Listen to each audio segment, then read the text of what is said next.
வெளிப்படுத்தின விசேஷம் 13ஆம் அதிகாரம் 17வது வசனத்தை வாசியுங்கள்.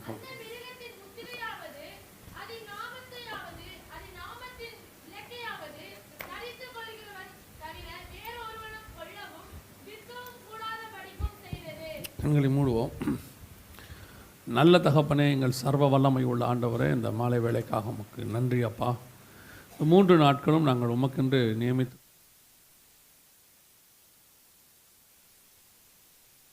தயவு எங்களை தாங்கி கொண்டிருப்பதற்காக நன்றி ஆண்டவரே. இந்த 2ஆம் நாள் மாலை வேளையிலும் கர்த்தர் நீர் எங்களோடு கூட பேசுவீராக, உடைய வார்த்தைகளை அனுப்புவீராக அப்பா. மகிமையின் தேவன் இம்மட்டும் மகிமைப்பட்டீர் ஆண்டவரே, இனிமேலும் மகிமைப்பட போகிறீர் ஆண்டவரே. இந்த மாலை வேளையில் நீர் சொல்லுகிற ஒவ்வொரு வார்த்தைகளும் எங்களுக்கு புரிய, எங்கள் இருதயங்கள் திறந்து நாங்கள் கேட்க கர்த்தர் எங்களுக்கு கிருபை பாராட்டுங்கப்பா. திரும்பி நாங்கள் போகும்பொழுது உடைய வருகைக்கு ஆயத்தப்பட்டவர்களாய் திரும்பி போக கர்த்தர் கிருபை தருவீராக. மகிமையுள்ள கரத்தில் எங்களை தாழ்த்துகிறோம் எங்கள் ஆண்டவர் இயேசுவின் நாமத்தில் பிதாவே, அல்லேலூயா. வெளிப்படுத்தின விசேஷம் 13ஆம் அதிகாரம் 17வது வசனத்திலிருந்து நாம் பார்க்க போகிறோம். இதை குறித்து நாங்கள் ஏறக்குறைய ஒரு செய்தி நாங்கள் ஆரம்பித்த காலத்திலிருந்து ஊழியத்துக்கு வந்த புதிதிலிருந்து இதை பற்றி எடுத்துக்கிட்டே இருக்கிறோம். ஆனால் 18 வருஷமாக இது அப்டேட் ஆகிட்டே இருக்குது. நாங்கள் ஆச்சரியப்படுகிறோம் கர்த்தருடைய வசனம் எவ்வளவு துல்லியமானது, எவ்வளவு தீர்க்க தரிசனம் நிறைவேறுதல் உடையதாக இருக்கிறது என்று சொல்லி. இந்த வெளிப்படுத்தல் 13-17 ஆண்டவர் சில காரியங்களை சொல்லுகிறார். அதில் குறிப்பாக அந்த மிருகத்தின் முத்திரையாவது, அதன் நாமத்தையாவது, அதன் நாமத்தின் லக்கத்தையாவது தரித்து கொள்ளுகிறவன் தவிர வேறு ஒருவனும் கொல்லவும் விற்கவும் கூடாதபடிக்கும் செய்தது. இந்த மிருகம் என்றால் என்ன? வெளிப்படுத்தின விசேஷ புஸ்தகம் என்பது முழுக்க முழுக்க ஓமைகளால் நிறைந்திருக்கிறது. ஓமைனா ஒரு விஷயத்தை புரிய வைப்பதுக்கு இன்னொரு விஷயத்தை சொல்கிறதுக்கு பேர் ஓமை. ஆண்டவர் வேதாகமத்தில் நிறைய ஓமைகளை கையாண்டிருக்கிறார். அந்த ஓமைகளை வைத்து அநேக காரியங்கள், ரகசியங்கள் மத்தேயு எழுதின சுவிசேஷம் 13ஆம் அதிகாரம் 10வது வசனத்தில் வாசிக்கும் போது சீஷர்கள் அவரிடத்துல கேட்கிறார்கள், ஏன் நீர் அவர்களோடு கூட ஓமைகளாக பேசுகிறீர் என்று சொல்லி கேட்கிறார்கள். அதற்கு ஆண்டவர் பதில் சொல்கிறாரு, வேத வாக்கியங்களின் பரலோக ராஜ்யத்தின் ரகசியங்களை அறியும்படி அவர்களுக்கு அருளப்படவில்லை, உங்களுக்கு அருளப்பட்டது அப்படின்னு இருக்கு. அப்போ ஓமைகளுக்குள்ள பரலோக ராஜ்யத்தின் ரகசியங்கள் இருக்கு. ஆனால் அந்த வெளிப்படுத்தின விசேஷம் இருக்கு பாருங்க, இது ஓமையிலே கொஞ்சம் வித்தியாசமான ஓமை. அதான் இருக்கிறதுலே ரொம்ப ஆச்சரியம். இது ஒரு வேத பாடமாக இருக்கிறதுனால நாம் கொஞ்சம் தெளிவாக பார்க்கலாம். வெளிப்படுத்தின விசேஷத்தில் சொல்லப்பட்டிருக்கிற ஓமைகள் அத்தனையுமே ரொம்ப விசேஷமானது. ஏன் அப்படின்னு கேட்டால், பொதுவாக ஓமை என்பது ஒரு தெரியாத விஷயத்தை தெரிந்த விஷயத்தை கொண்டு புரிய வைப்பது தான் ஓமை. அதுதான் ஒரு விஷயம். ஃப்ளைட்டு பறக்குது அப்படின்னா, அது வரைக்கும் ஒரு வேளை ஃப்ளைட் பார்க்காம இருந்தாங்கன்னா இந்த பறவை மாதிரி பறக்கும் அப்படிம்பாங்க. அந்த மாதிரி பறவை மாதிரிங்கிறது தான் ஓமை. ஆனால் வெளிப்படுத்தின விசேஷத்தில் எல்லாம் எப்படி இருக்கும் அப்படின்னு கேட்டிங்கன்னு சொன்னால், ஒரு ஆண்டவர் சொல்கிற விஷயம் நமக்கு தெரியாது, அதை புரிய வைக்கிறதுக்கு என்ன பண்ணுவார், இன்னொரு தெரியாத விஷயத்தை சொல்லுவார், இன்னொரு இல்லாத விஷயத்தை சொல்லி புரிய வைப்பார். அதுதான் அதனுடைய அந்த வெளிப்படுத்தின விசேஷம் கொடுத்ததனுடைய மகத்துவம். அது எப்படி தேவனாகிய கர்த்தர் ஒருவரே அப்படி செய்ய முடியும்னு வச்சுக்கோங்களேன். ஒரு விஷயத்தை ஒரு விஷயத்தை சொல்ல வராரு, ஆனால் அவர் சொல்கிற விஷயம் எளிதானதல்ல, அப்படி ஒரு விஷயமே இருக்காது. இப்போ உதாரணத்துக்கு நீங்கள் வெளிப்படுத்தின விசேஷம் 13ஆம் அதிகாரம் 1ஆம் வசனம் இருக்குதுன்னு வச்சுக்கோங்களேன். அந்த 1வது வசனத்தை நீங்கள் வாசிங்க பார்ப்போம். பின்பு நான் கடற்கரை மணலின் மேல் நின்றேன், அப்பொழுது சமுத்திரத்தில் இருந்து ஒரு மிருகம் எழும்பி வர கண்டேன், அதற்கு 7 தலைகளும் 10 கொம்புகளும் இருந்தனர். அந்த வசனத்தில் பாருங்க, 7 தலைகள் 10 கொம்புகளோடு கூட ஒரு மிருகம் சமுத்திரத்திலிருந்து ஏறி வருவதாக சொல்லப்படுது. அப்படி ஒரு மிருகம் சமுத்திரத்தில் இல்லை. அப்படி ஒரு மிருகமே கிடையாது. 7 தலையோட 10 கொம்போட ஒரு மிருகம் கிடையாது. அது ஒரு கற்பனை. அப்படி இருக்க என்ன கிடையாது, வாய்ப்பே கிடையாது. ஆனால் இப்போ அதை சொல்லி அதன் மூலமாக பரலோகத்தின் ரகசியம் உண்டு, ராஜ்யத்தின் ரகசியத்தை பற்றி ஆண்டவர் சொல்ல போகிறார். இதுதான் வெளிப்படுத்தின விசேஷத்தினுடைய தன்மை. இப்போ அதில் அந்த வசனத்தில் பாருங்கள், மிருகம்னு இருக்குது. ஒரு 3 விஷயங்களை மாத்திரம் நான் அதை சொல்கிறேன் பாருங்கள். பின்பு நான் கடற்கரை மணல் மேல் நின்றேன், அப்பொழுது சமுத்திரத்திலிருந்து ஒரு மிருகம் எழும்பி வர கண்டேன். மிருகம்னா என்ன, சமுத்திரம்னா என்ன அப்படின்னு பார்த்தீங்கன்னா, வெளிப்படுத்தல் 17-15 தண்ணீர் என்பதற்கு ஜனங்கள் என்று இருக்கிறது. வெளிப்படுத்தல் 17:15. பின்னும் அவன் என்னை நோக்கி, அந்த வேசி உட்கார்ந்திருக்கிற தண்ணீர்களை கண்டாயே, அவைகள் ஜனங்களும் கூட்டங்களும் ஜாதிகளும் வாசைக்காரருமாம். அப்போ தண்ணீர் என்பது சமுத்திரம். ஏன்னா வெளிப்படுத்தல் 1:10 தண்ணீர் எல்லாம் ஒரு இடத்தில் சேரக்கறவது சேர்ந்த ஜலத்திற்கு சமுத்திரம் என்று பெயரிட்டார். அப்போது சமுத்திரத்திலேருந்து ஒரு மிருகம் வருதுன்னா தண்ணீர்கள் மத்தியிலேருந்து ஒரு மிருகம் வருது. தண்ணீர் என்றால் பைபிள் படி, வசனத்தின் வேத வாக்கியத்தின்படி அது என்ன, எதை பற்றி சொல்லப்பட்டிருக்கிறது? ஜனங்களும் கூட்டங்களும் ஜாதிகளும் பாஷைக்காரருமாம். ரெண்டாவது, மிருகம் என்றால் என்ன? சமுத்திரத்தில் ஒரு மிருகம் வருதுன்னா என்ன அர்த்தம்? தானியேல் புஸ்தகம் 7ஆம் அதிகாரம் 23வது வசனம் வாசிங்க. தானியேல் 7:23. அவன் சொன்னது, 4ஆம் மிருகம் பூமியிலே உண்டாகும் 4ஆம் ராஜ்யமாம். ஏன் நம்ம தானியேலுக்கு போயிட்டோம் அப்படின்னா 7:3 வாசிங்க. தானியேல் 7:3. அப்பொழுது வெவ்வேறு ரூபமுள்ள 4 பெரிய மிருகங்கள் சமுத்திரத்திலிருந்து எழும்பின. இப்போ இங்கேயும் பாருங்க, சமுத்திரத்திலிருந்து எழும்பின. அப்போ சமுத்திரத்திலிருந்து ஒரு மிருகம் வருது அப்படின்னா 23ஆம் வசனம் சொல்லுது, ஒரு மிருகம் என்பது ஒரு ராஜ்யத்தை குறிக்கிறது, கவர்மெண்ட், அரசாங்கத்தை குறிக்கிறது. இப்போ நீங்கள் வெளிப்படுத்தல் 13:1 வந்துருங்க. அப்போ சமுத்திரத்தில் ஒரு மிருகம் எழும்பி வருகிறது அப்படின்னா என்ன அர்த்தம்?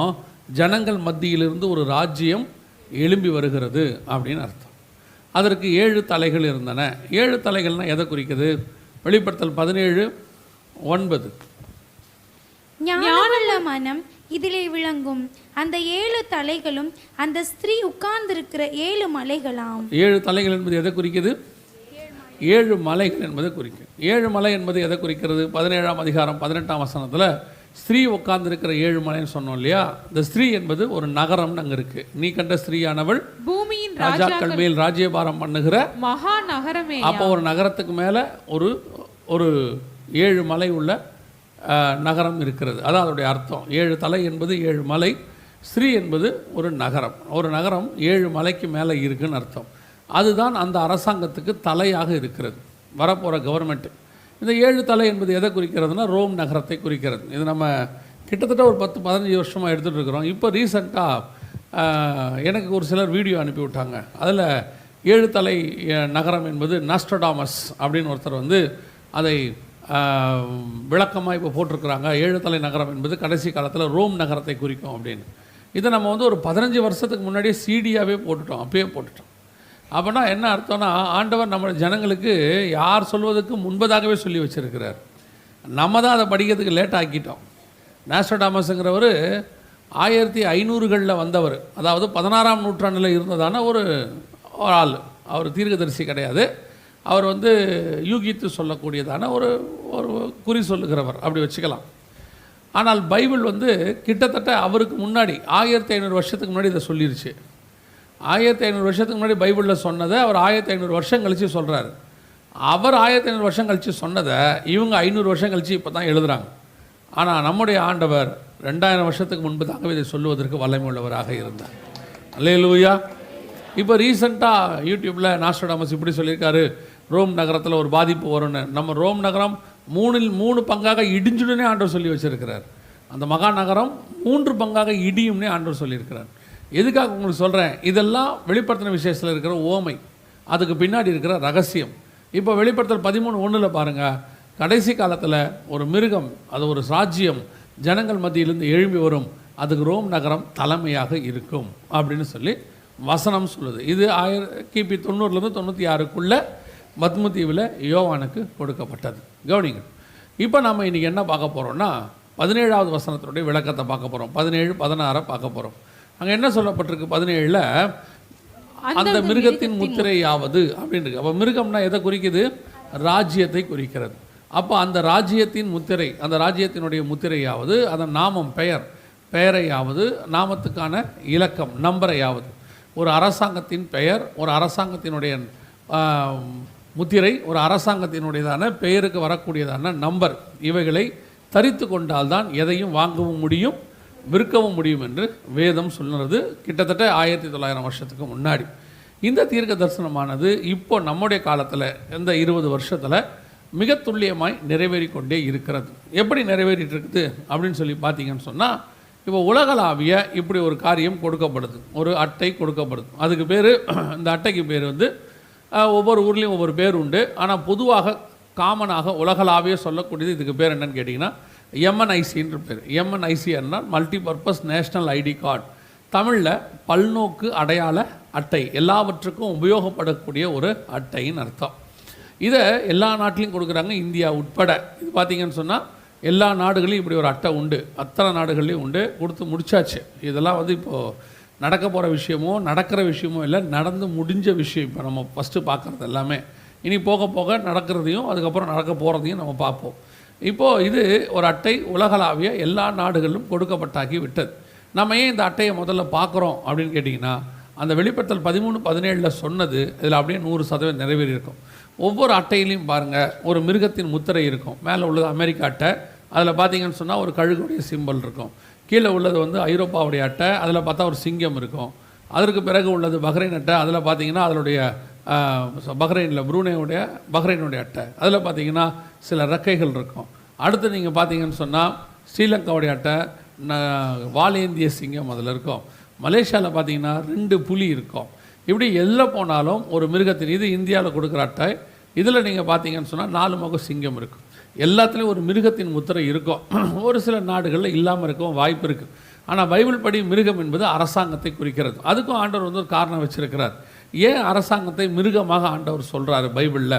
எதையும் ஆண்டவர் சும்மா சொல்லலை, அவர் சொல்கிறதுக்கு ஒரு முகாந்திரம் இருக்குது. ஏன் ஆண்டவர் அரசாங்கத்தை மிருகமாக சொல்கிறாரு அப்படின்னு கேட்டிங்கன்னு சொன்னால், ஆண்டவர் மனுஷன் கையில் தான் ராஜ்யத்தை கொடுத்தார். 1ஆம் அதிகாரம் 28ஆம் வசனம் ஆதியாகமத்தின் புஸ்தகத்தில் மனுஷன் கையில் தான் ஆண்டவர் ராஜ்யபாரத்தை கொடுத்தார். ஆனால் மனுஷன் என்ன செஞ்சிட்டான்? ராஜ்யபாரத்தை மிருகத்தின் கையில் கொடுத்துட்டான். யார் கையில்? சர்பத்தின் கையில். சர்பமானது சகல காட்டு மிருகங்களை பார்க்கிலும் தந்திரம் உள்ளதாக இருந்தது என்று ஆதியாகமம் 3:1-2 சொல்லுது. அதன்படி மிருகத்தின் கையில் மனுஷன் எல்லாத்தையும் கொடுத்துட்டான். இப்போ மிருகத்தின் வழியாக அந்த ஆளுமை எல்லாம் பிசாசின் கையில் இருக்கிறது. மத்திய 4ஆம் அதிகாரத்தில் பிசாசு சொல்லுது இயேசுவை பார்த்து, இந்த உலகத்தின் ராஜ்யங்களும் அதன் மகிமையும் எனக்கு கொடுக்கப்பட்டிருக்கிறது அப்படின்னு. ஸோ இப்போது மிருகத்தின் கைக்கு ஆட்சி போனதுனால ஒவ்வொரு ஆட்சியும் அரசாங்கமும் அரசியல் அமைப்பும் மிருகத்தின் தன்மை கொண்டதாக தான் இருக்கும். பைபிளே இருக்குது. 7ஆம் அதிகாரம் தானியேல் புஸ்தகத்தில் வாசிச்சிங்கன்னா நேபுகாத் நேச்சாரை சிங்கம் என்று சொல்லுகிறது, மேதிய பெர்ஷிய சாம்ராஜ்யத்தை கரடி என்று சொல்லுகிறது. தானியேல் 7ஆம் அதிகாரத்தில் இது இருக்குது. 3-4 வசனங்கள் நீங்கள் வாசிச்சிங்கன்னா. 3வது கிரேக்க சாம்ராஜ்யத்தை சிவிங்கி என்று சொல்லுகிறது. அடுத்து ரோம சாம்ராஜ்யத்தை கெடியதும் கொடியதுமான மிருகம் என்று சொல்லுகிறது. எல்லாமே மிருகமாக இருக்குது. என்ன காரணம் அப்படின்னா, ஒவ்வொரு மிருகத்தன்மை கொண்டதாக இருக்கும் அரசாங்கங்கள். பூமியில் உள்ள எந்த அரசாங்கத்தை எடுத்துக்கிட்டிங்கனாலும் அது மிருகத்தன்மை கொண்டதாகத்தான் இருக்கும். இனி ஒரே ஒரு அரசாங்கம் தான் மனுஷத்தன்மை கொண்டதாக இருக்கும். அந்த அரசாங்கம் தான் மனுஷகுமாரனுடைய சாம்ராஜ்யம், 1000 வருஷ அரசாட்சி. அல்லேலூயா. அது ஒன்று மட்டும்தான் மனுஷத்தன்மை, மிச்சம் எல்லாமே மிருகம்தான். எப்பத்துலேருந்துன்னு கேட்டிங்கன்னா, எகிப்திய சாம்ராஜ்ய காலத்திலேருந்து அத்தனை மிருகம்தான். நேபுகாத்நேச்சாரை பற்றி வசனம் சொல்லும், அவனுக்கு மனுஷ இருதயம் கொடுக்கப்பட்டதுன்னு இருக்கும். அவன் மிருகத்தன்மை, பட்சிகளை போல அவன் பனியில் நனைந்தான்னு இருக்கும். எதுக்கு சொல்கிறோம்? எல்லாமே மிருகத்தன்மை கொண்டது. அதனால தான் இயேசு தெளிவாக சொன்னார், இந்த உலகத்தின் ராஜ்யத்துக்கும் நமக்கு என்ன கிடையாது, சம்பந்தம் கிடையாது. என்னுடைய ராஜ்யம் இந்த பூமிக்குரியது அல்லன்னு சொல்லிட்டாரு. நீங்கள் இந்த பூமிக்குரியவில் இல்லாதபடினாலே இந்த உலகம் உங்களை என்ன செய்கிறது? பகைக்கிறது. இன்றைக்கி ஏன் சபை போய் இன்றைக்கி கடைசி காலத்தில் உலக அரசியலில், உலக அமைப்புகளில், அரசியல் அமைப்புகளில் தன்னை ஈடுபடுத்தி கொள்ளுகிறது. அதுக்கு போகிறவங்க போட்டோம், அது அவங்க இஷ்டம், சுயசித்தம். கர்த்தர் யாரையும் தடுக்கிறதில்ல. ஆனால் தேவனுக்குடைய ராஜ்யத்துக்கு ஆயத்தப்படுகிற நீங்களும் நானும், வெளிப்படுத்தல் 1:5-6 சொல்லுது, உண்மை உள்ள சாட்சியும் மரித்தோர்ந்து முதல் பிறந்தவரும் பூமியின் ராஜாக்களுக்கு அதிபதியுமாகிய இயேசு கிறிஸ்து. பூமியின் ராஜாக்களுக்கெல்லாம் அதிபதி யாருன்னா இயேசு கிறிஸ்து தான். ராஜாக்களை தள்ளி ராஜாக்களை உருவாக்குறவர் யாருன்னா இயேசு கிறிஸ்து தான். அப்போ உங்களுக்கும் எனக்கும் இந்த உலகத்தின் ராஜ்யமோ ராஜ்யபாரங்களோ இதுக்கு கீழே எதுக்கும் எந்த விதமான பங்கும் கிடையாது. நாம் நம்முடைய ராஜாவாக இயேசு கிறிஸ்துவை ஏற்றுக்கொண்டிருக்கிறோம். அவர்தான் சர்வ வல்லமை உள்ள ராஜா. ஆனால் உலகத்தினுடைய அதிகாரங்களுக்கு கீழ்ப்பட்டிருக்கணும்னு ஆண்டவர் சொல்கிறாரு. அதுக்கு நம்ம கீழ்ப்படியணும். அதே நேரத்தில் ராஜானா நமக்கு இயேசு தான்.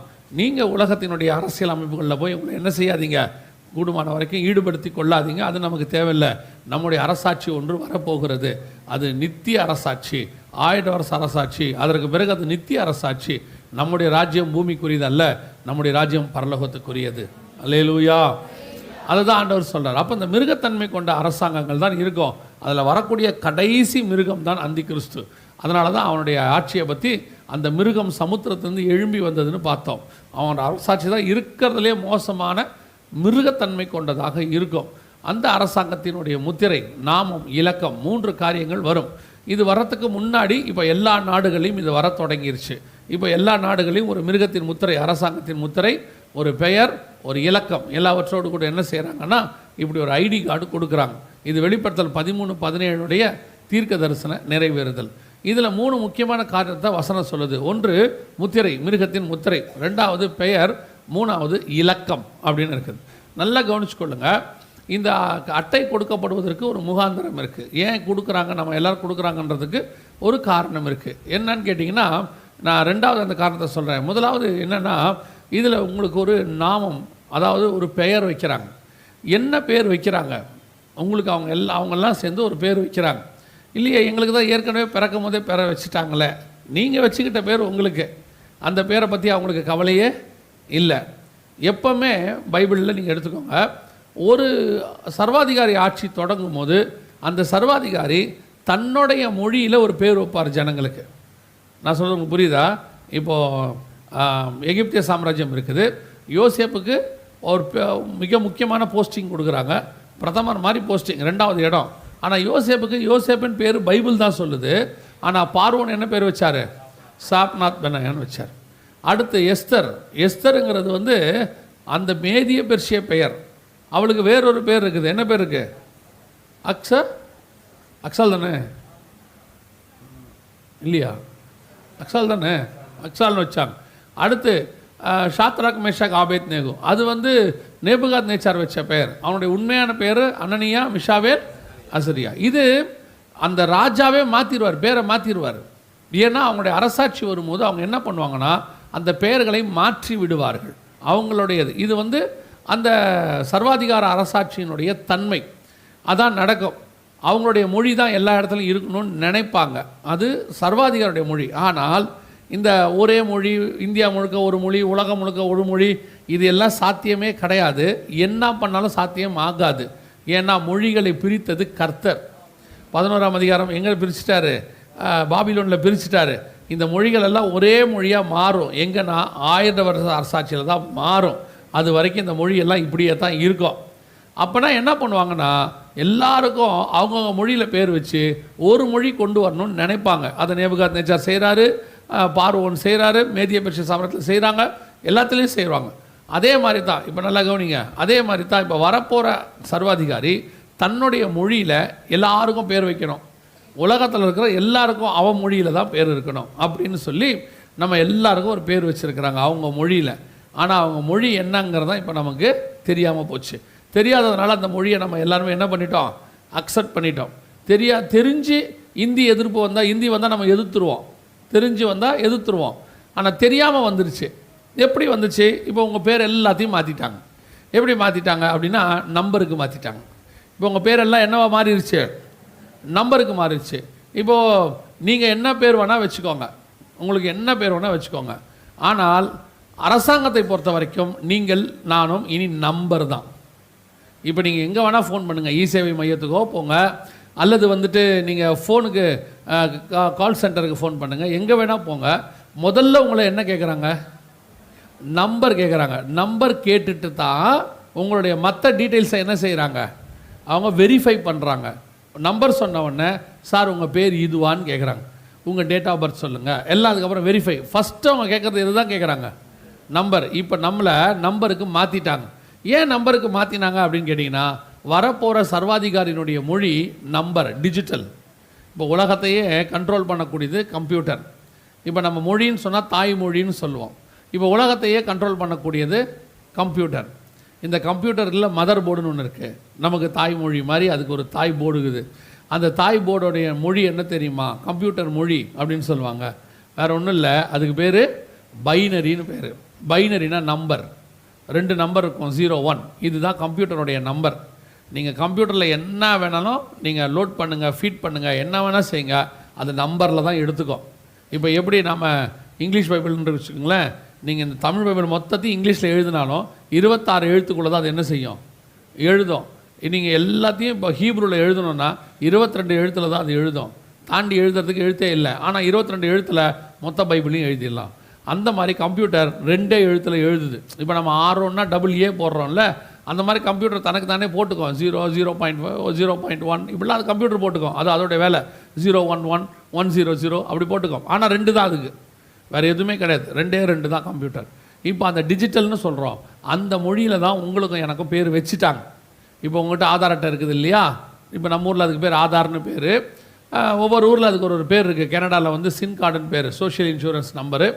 இப்படி ஒவ்வொரு ஊரில் ஒரு பேர் வச்சுருக்கிறாங்க. ஆனால் எல்லாத்தினுடைய பொதுவான காமனான விஷயம் அது பேர் ஐடி கார்டு. இப்போ நம்ம தமிழக அரசு கொடுக்க போகுது, இன்றைக்கி பேப்பரில் வந்திருக்கு பார்த்தீங்களா, மக்கள் ஐடி அப்படின்னு சொல்லி நம்ம எல்லாருக்கும் தனி ஐடி, தமிழ்நாட்டுக்கு மட்டும்.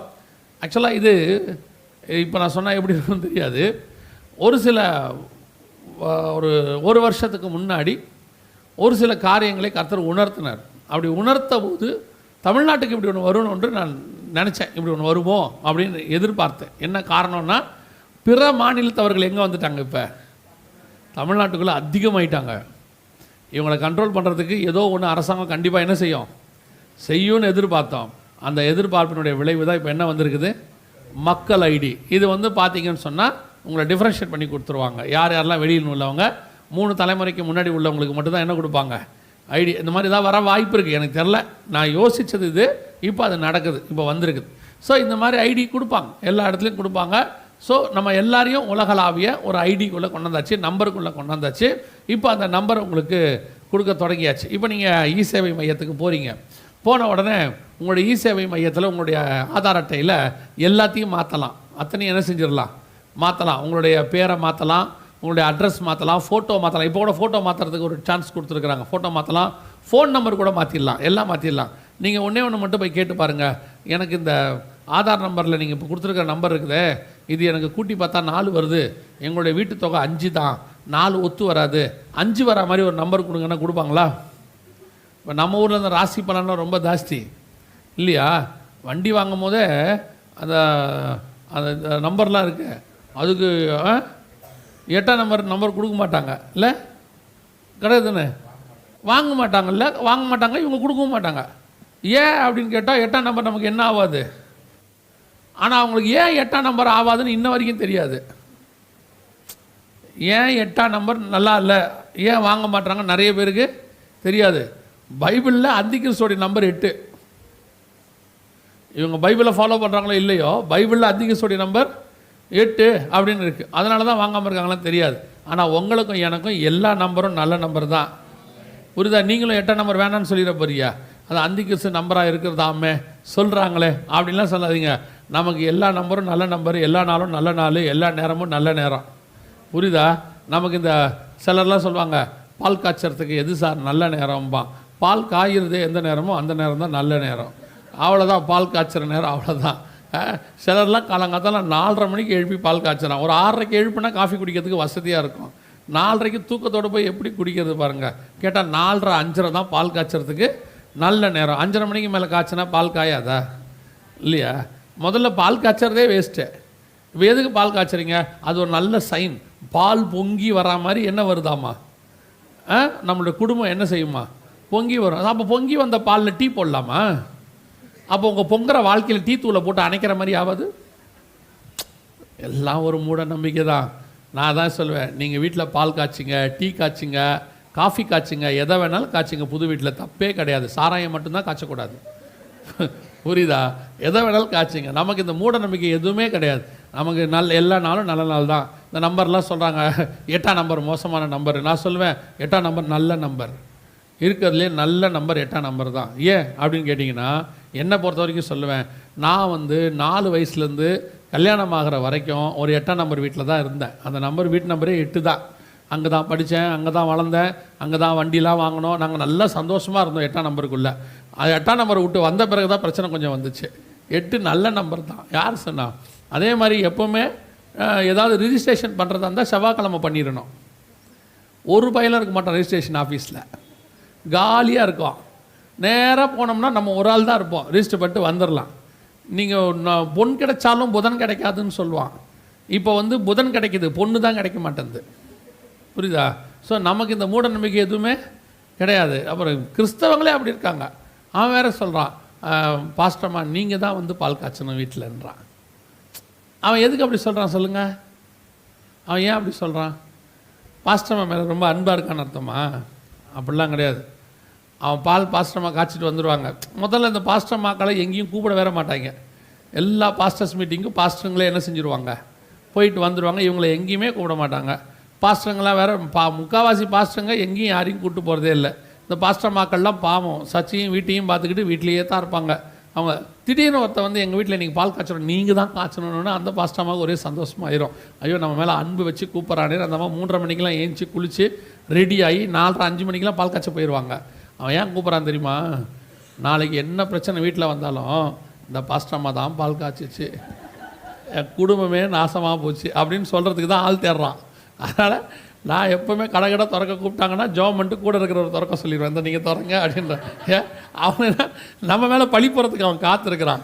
அதை விட செய்யக்கூடாத காரியம் ஒன்று இருக்கிறது. எவனுக்கு பொண்ணு பார்க்கக்கூடாது. அது இருக்கிறதுலே ஆபத்தானது. அவன் கல்யாணம் பண்ணிட்டு போயிட்டு அவன் வாழ்நாள் ஃபுல்லாக மனைவியை திட்டமாட்டான், மாமனாரை திட்டமாட்டான், நம்மளை திட்டிகிட்டு இருப்பான்.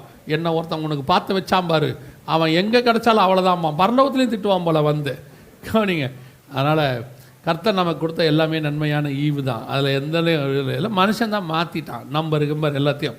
ஸோ இப்போது உங்களுக்கு மாற்ற முடியாதது எது அப்படின்னு கேட்டிங்கன்னா, உங்கள் நம்பரை மாற்ற முடியாது.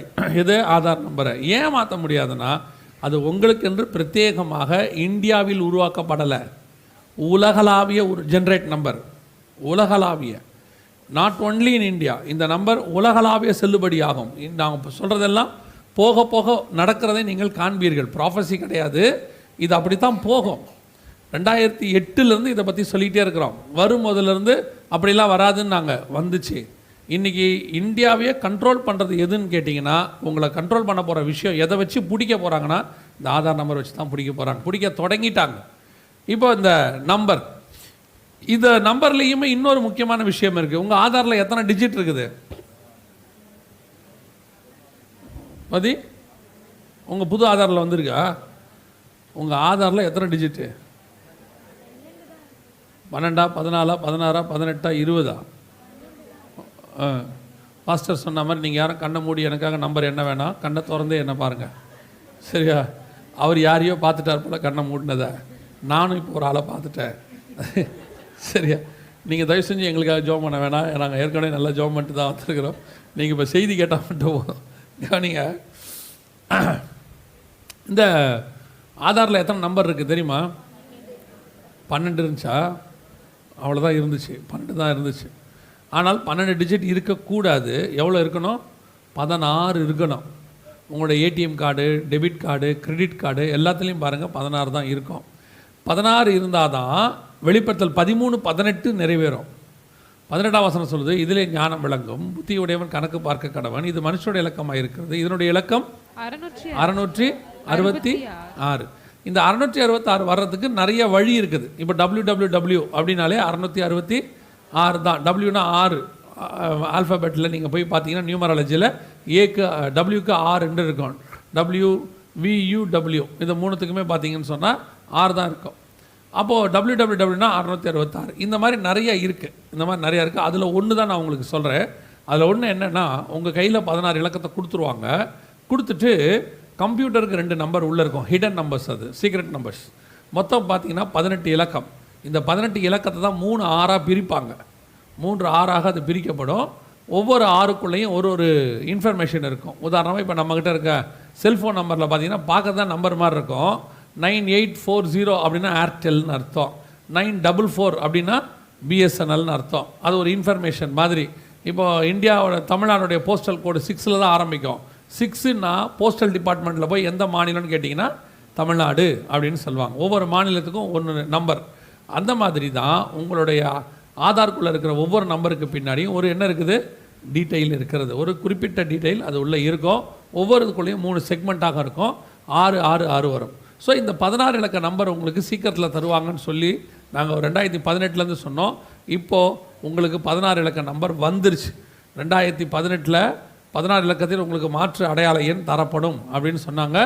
இப்போ நடுவில் கொரோனா வந்ததுனால கொஞ்சம் எல்லாம் தள்ளி போய் இப்போ உங்களுக்கு 16 இலக்க நம்பர், இதுக்கு பேர் விர்ச்சுவல் ஐடி அப்படின்னு பேர், விஐடின்னு போட்டிருக்காங்க பாருங்கள். இப்போ நீங்கள் போய் எந்த அட்டையை வாங்கினீங்கனாலும், ஆதார் அட்டை இப்போ நீங்கள் போய் புதுசாக வாங்கினீங்கன்னா உங்களுக்கு இப்படி ஒன்று வரும், விஐடின்னு போட்டு வரும். விஐடினா விர்ச்சுவல் ஐடி.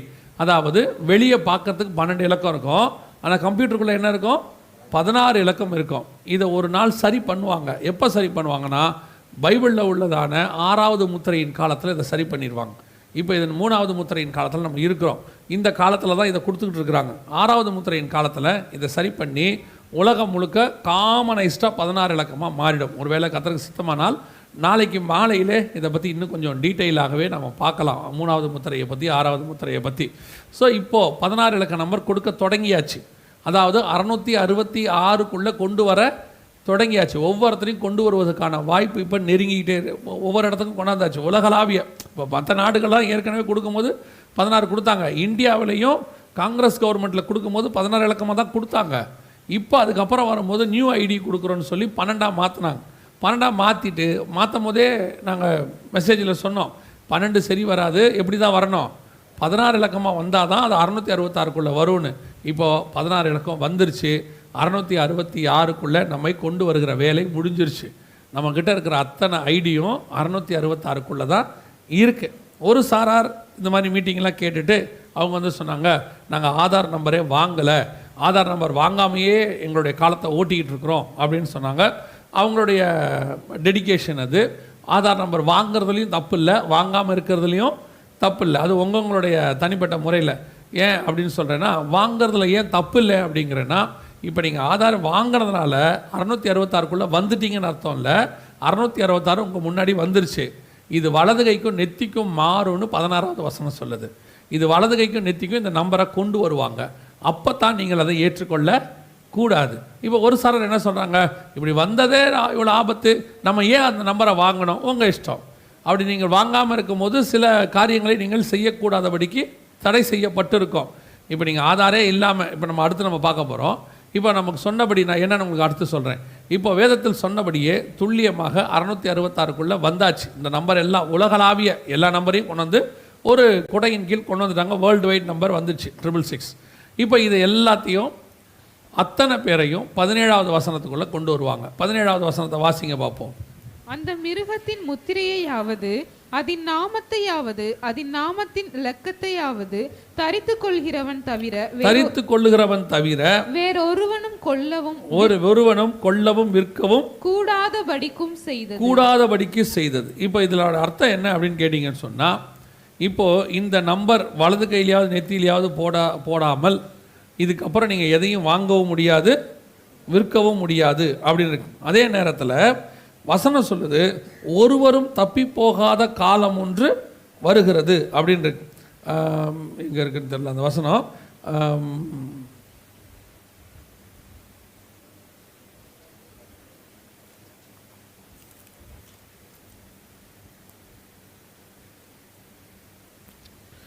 ஆ 24, 22 மத்திய எழுதின சுவிசேஷம் வாசிங்க.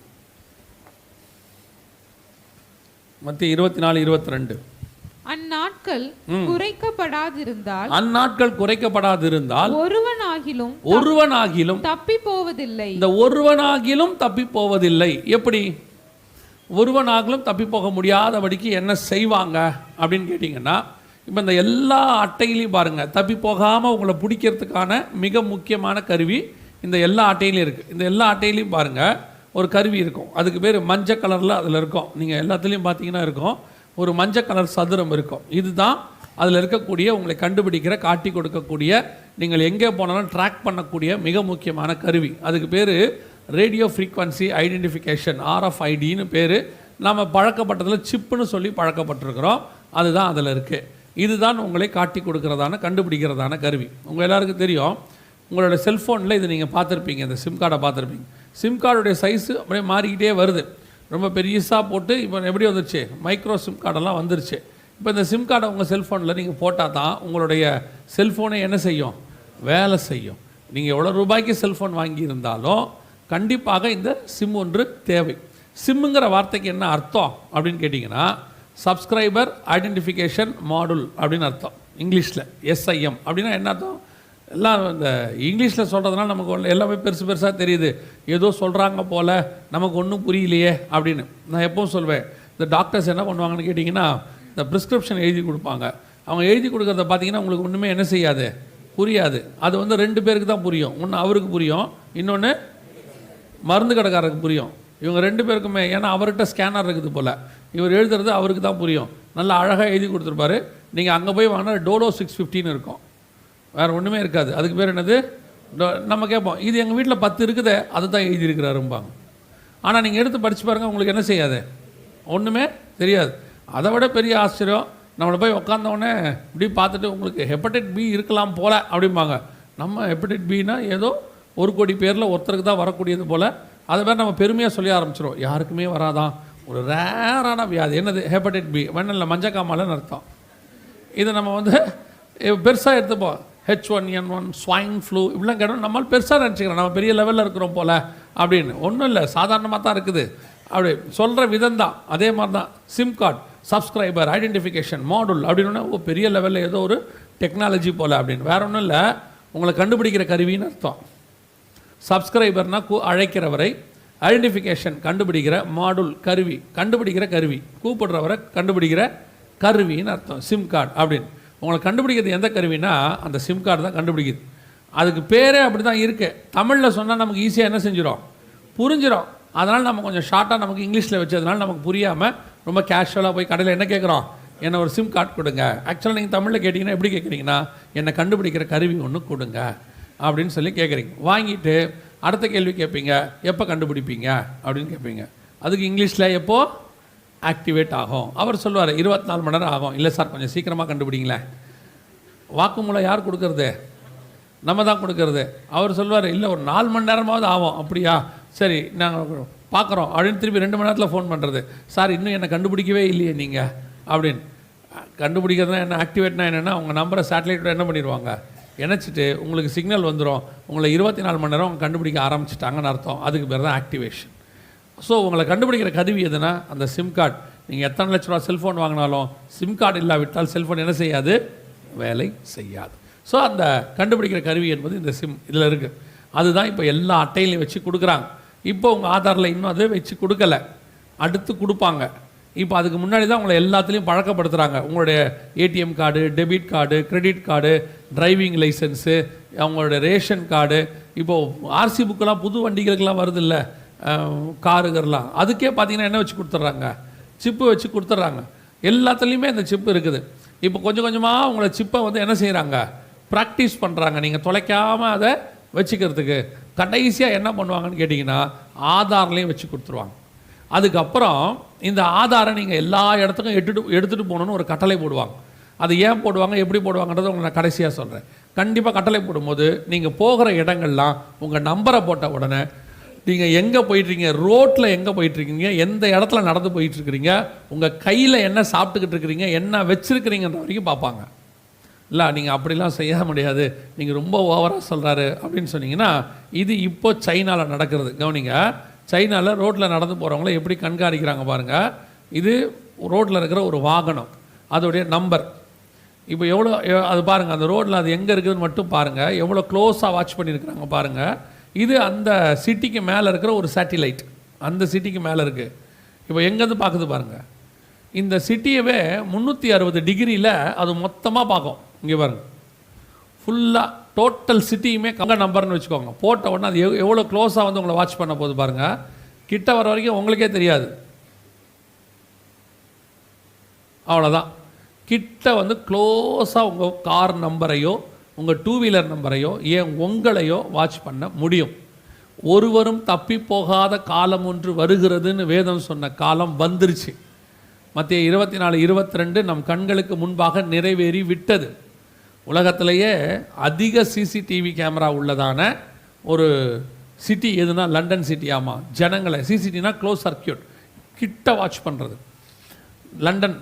அதில் அமெரிக்காவில் பார்த்தீங்கன்னா எந்த ஒரு குடிமகனும் வீட்டை விட்டு வெளியே வந்துட்டானா 12 செகண்டுக்குள்ளே ஏதாவது ஒரு கேமராவில் இருப்பார். வீட்டை விட்டு வெளியே வந்தாச்சுன்னா 12 செகண்டுக்குள்ளே ஏதாவது ஒரு கேமராவில் இருப்பார். ஷாங்காயில் எந்த ஒரு திருடனையும் 20 நிமிஷத்துக்குள்ளே கண்டுபிடிச்சிருவாங்க. அவன் திருடனோ ஏதோ ஒன்று அவன் வண்டிட்டானா அடுத்த 20 நிமிஷத்துக்குள்ளே அவன் எங்கே இருக்கிறான்னு கண்டுபிடிச்சிருவான். இப்போ நான் சொல்கிறதெல்லாம் இப்போ நடந்து கொண்டிருக்கிற சம்பவம் பூமியில்.